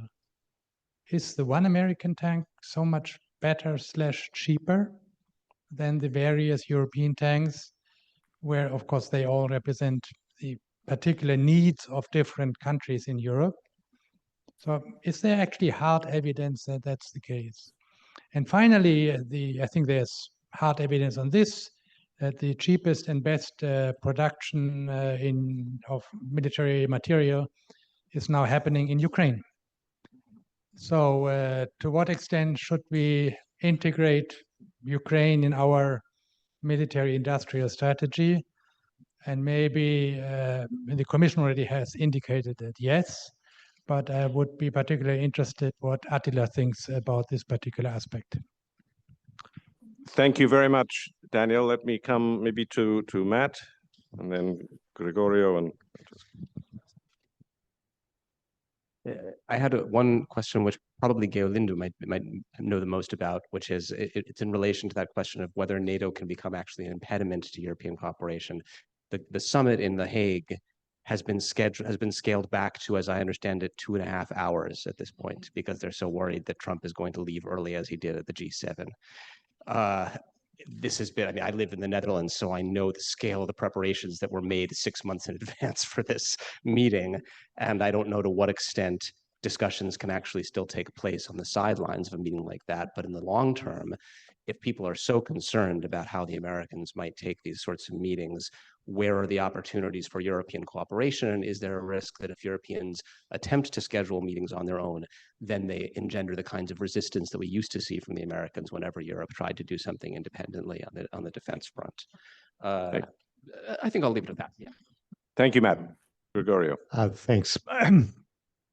A couple of remarks. The first one regards Italy. As you are aware, the Italian government doesn't want to increase defense spending. But even if it wanted, it couldn't activate the national escape clause because we are under the EDP, the excess deficit procedure. So this seems a little bit strange in the framework regarding the rearm plan. Second issue regards the strategy, the governance, the coordination. Anna, you mentioned that. So it seems to me that we think of the financing first and later on about projects, how all of this can work, which kind of coordination. Are we under the NATO umbrella? As a matter of fact, 30 out of 32 NATO countries are European, but one of the two, Americans, are quite relevant and important, at least financially. Thank you. Maybe go. I have a question. There's, take the industry, because we have been talking yesterday in our trade group that BMW could not get the little amount of raw material that it needed to make the windows work better or something like that. So how are you envisaging, and had a discussion also with colleagues, that, you know, for maybe one tank you need 500? An F-35. Yeah, one F-35, 500 of raw material. So from where? Is it from China you're going to get that raw material? So have you been able to think how the supply chain is going to work? So that's the key issue. And the other one is about capabilities. I mean, I think that you need to involve Israel in the development of your plans, because we see 8 million people. We talked about 500, 400, 140 million, 50 million, but an 8 million nation has been able to not only produce the weaponry, of course they have the support of the United States, but also have the strategic on the ground to know how they can connect the dots. And they won't send helicopters that can crash in the Iranian desert, as was done before, to save the hostages, but they have been on the ground. They are working through their system of information gathering, as well as direct drones that have been smuggled, like Ukraine did. So, I mean, all those issues would be key to the success, not just the heavy material, but the people, the brain, the intelligence, the AI. Thank you. Thank you. So maybe final one or two questions. Are you, I think Francesco Lapenta here has a question. And then I'll have answers from the panel. So I had the privilege last week of meeting Victoria Boyko, who's the director of the Communication and Foreign Policy Program from the Ukrainian government in London. And it was at the Royal Military and Navy Club organized by the Chatham House. And was mostly people from cyber defense and kind of defense sector. And I'm considered an expert in cybersecurity, but I made a very different point there. Let not the Russian win. What they're really doing is cognitive warfare. Now, what is cognitive warfare? First of all, do you know that last week Russia has made compulsory in all high schools for kids to learn to fly drones? So that means 1.3 million kids in this year are going to learn to fly drones for years. So they are pivoting towards a cheap technology that is hybrid, that is not really based on this complexity or scale of F-35, which have not been. But what they're doing, it's cognitive warfare. They're creating a generation of kids that have warfare in mind, ready to be activated when it's necessary, because it's going to be like having a driving license. The fact that they will be able to fly drones that will be used for hybrid attacks. In reality, we need to be calm. We need to be reminded of our history. Defense, in our case, means, first of all, cognitive defense. We are rushing to spend millions on military. Well, let's make media defense first.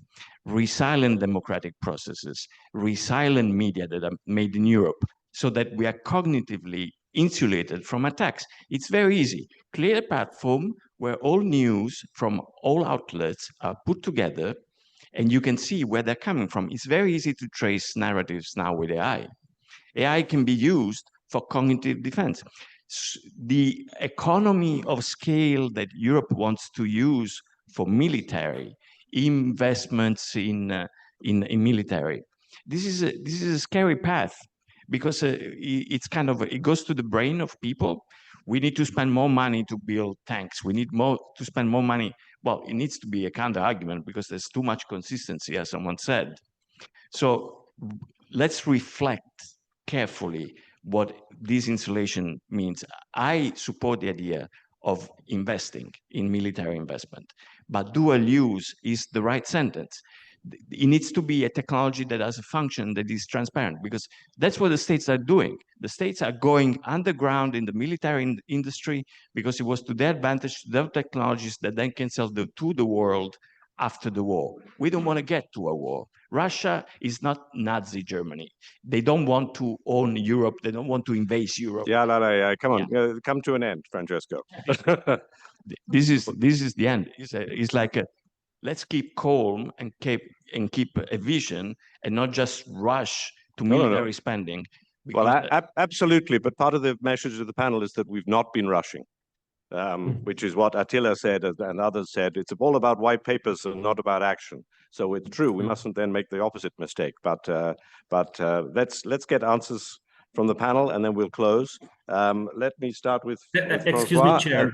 Sorry, Chair. I have to Attila. leave in a few minutes for a Okay, lunch. why don't you answer quickly anything that you think? If I may, and I fully agree with Francesco that we need to have a cognitive revolution in Europe, which makes defense of homeland, defense of country, defense of Europe fashionable again. It's not fashionable for our young people. So that should be important, to reconnect our young people with the military, with the idea of defense of homeland, with the idea of patriotic values. So I fully agree with that. And I also agree that we shouldn't underestimate what Russia is doing in that field. I think Russia will be able to reconstitute much of what it lost in 7 to 10 years, but military mindset and in terms of mindset, they are much ahead of us. As for nuclear deterrence, I do think it's important. And it would be important to do something in Europe, to develop it based on the French nuclear deterrent, but it's very hard. So I don't want to go into a wishing game. I would wish that we would be more serious about nuclear deterrent, because that's the only thing what really makes Russia think and take Europe seriously. As for tanks and so many types of European tanks, I don't know which one is better. We never tried a Leopard against an Abrams in combat in real combat. And what is really matters is real combat, not simulations. But the problem with Europeans not having having too many types of weapon systems is logistics. If there is war, if there is conflict, you need logistical compatibility. And those tanks which does not have spare parts are not tanks. So that's the simple things. So again, what we do in Hungary, we bought Leopard, we bought PZH 2000 and IFV Lynx. These, many of the spare parts are compatible with each other. These are the same type of weapons, and we do it, and partly we make them in our country just to have compatibility. European weapon systems are not really compatible with each other. Many times, Americans are compatible with each other. It's very important. The French have tanks, and they have wheeled armored vehicles. The wheeled vehicle will never go with a tank in a terrain like Ukraine the same way. That's why French vehicles are failing in Ukraine. As for Ukraine, Ukraine is already integrated to a large part into European and Western defense industrial complex. And what they are learning, we are learning, and it's very important.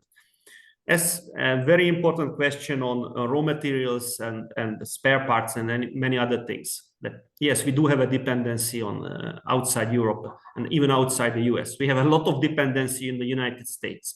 European defense industry is not cannot stand except for the French without the US. So it cannot be decoupled in a 1 year or two. If we have Gripen fighters, most of it's a Swedish fighter on paper, but it has a lot of stuff which is British or American. We have integrated defense industries. Of course, we have a problem if we have to import stuff from China. Most of the Ukrainian-made drones are made from Chinese parts. So can you imagine the situation when China stops selling them to Ukraine? The same is true for many European-made drones that they are actually made by Chinese parts. So I think that was what I wanted to say, and excuse me again for having to run. And my apologies, but again, thank you for asking me to join this very prestigious panel, and I hope to be there next time personally. Thank you. Thank you, Attila.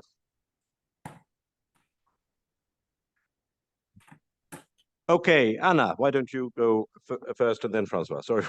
Oh, sorry. Yeah, so I mean, they're very, very good questions, and obviously all of them go to the heart of the issue, which is where, what should be the priority when it comes to spending money. And I agree with some of the concerns that are raised in terms of raw materials, in terms of dual technologies, in terms of civil technology more generally, and of course other priorities such as cybersecurity, cyber defense being very important. However, there are also inconsistencies in the sense that people are putting as an example or a model Israel or Russia, and yet those are countries that are spending a lot much more money on defense than we are. So of course they are also, working on cognitive warfare and other areas in terms of, being proactive in that area, but they're also spending a lot of money on, on military equipment and offensive equipment too. So I think it doesn't have to be either or. You can develop dual technologies, you can focus on cybersecurity, and you can do so by increasing also military capabilities at the same time. You can do that by coordinating better, so to save money. I mean, there was a question about the tanks. I think Attila already mentioned this. Very, very important is not how many we have or why do we have so many, but if you have so many, you're going to have problems when it comes to deploying them, in particular in terms of interoperability. So you need to, ensure that they are interoperable when it comes to deployment. So that is the main problem. So there's been a lot of wastage by kind of developing too many models and not ensuring that they are interoperable from the beginning. So I think we need to start from the beginning, thinking about these things, thinking about coordination and interoperability, and having this at the heart of the investments that we are making.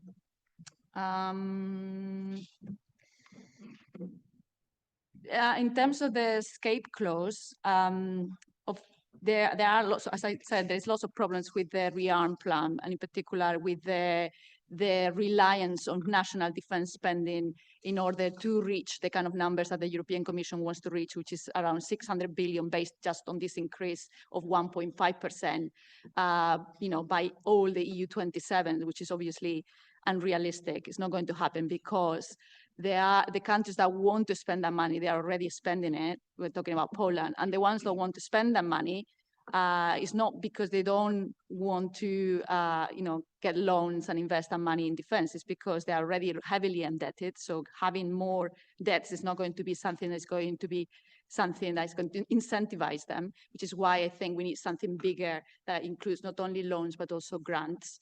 And also something that is not just nationally based, but is kind of an EU program, which is a public good. And it's also thought in terms of defense of Europe, which I think should also garner kind of the support of the public. So if you're putting programs like a defense shield as something that defends Europe, is not to attack others, but to defend Europe in case of an attack, I think the public will be supportive of that. If you also promote programs such as cyber security, cyber defense programs against misinformation, against hybrid threats, again, this is something that the public is going to support. So I think this is what we're going to have to kind of think a little bit more carefully, because the escape clause is not going to kind of deliver the kind of spending that the Commission wants to deliver. And, those countries that already have cheap options for loans, they can already use them. And the ones that have already high interest rates are already heavily indebted. So they are going to use very little of that money.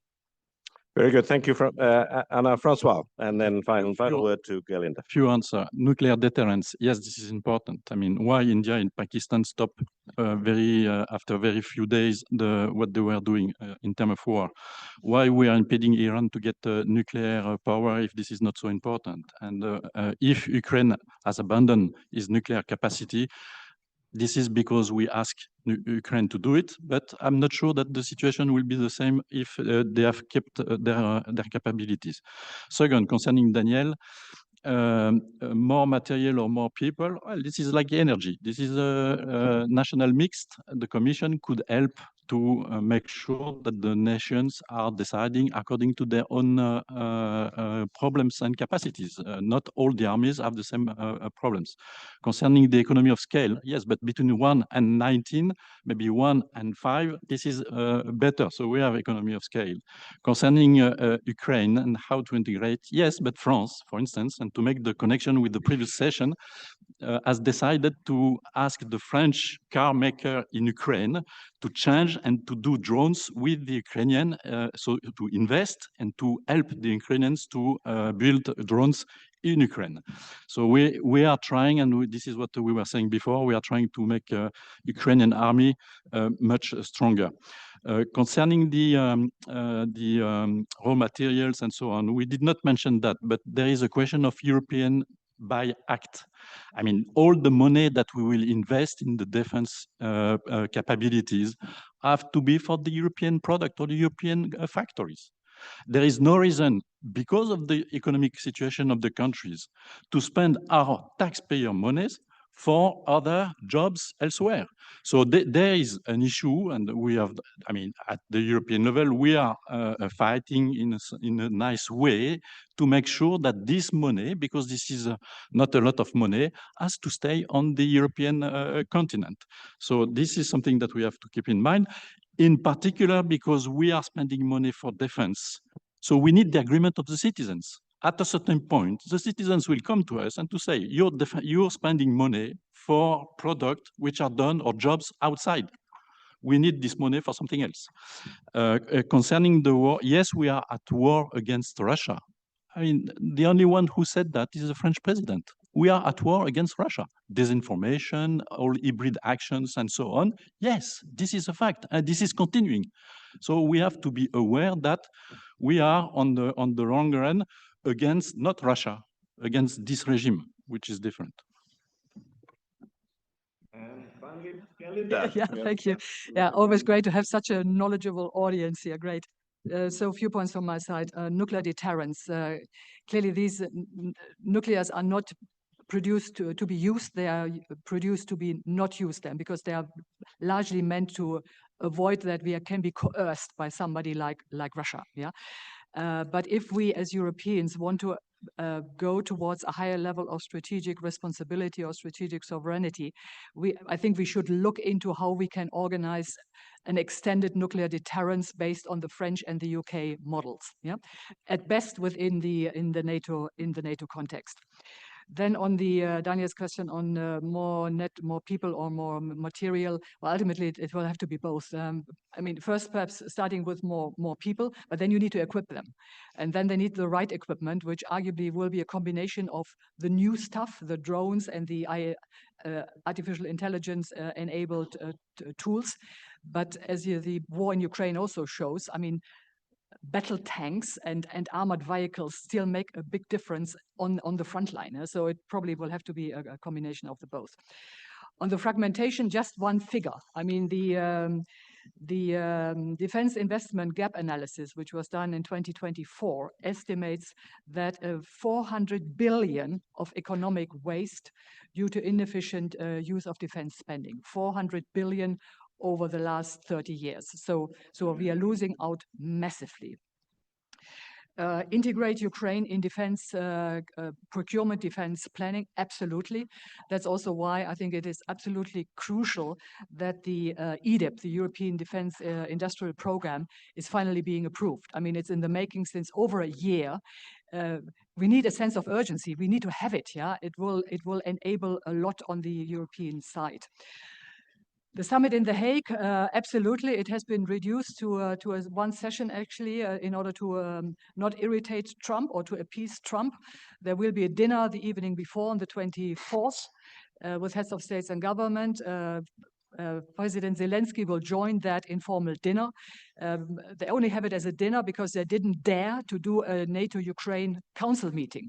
Yeah, and that's why they have in parallel to that dinner, they have an informal dinner with defense ministers, including the Ukrainian. Yeah, but the essence is about appeasing Trump, and it also means that the bigger strategic issues, namely Russia, Ukraine, are largely eclipsed from the agenda, which in my mind is a capitulation.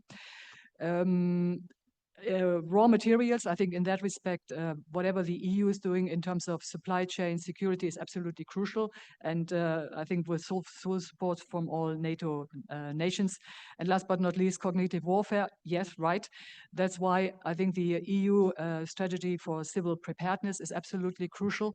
And we have to also prepare our populations for the new situation. I mean, I like this example of the, I think the Swedes, they issued a few months ago a leaflet to all their people in Sweden, but also the Finns and others have done that, where they explain exactly what somebody should do in case of an attack. Yeah, could you imagine something like that in Germany? I think the Germans would simply freak out. Yeah, so we have to bring it to our people, and this type of measures would be crucial.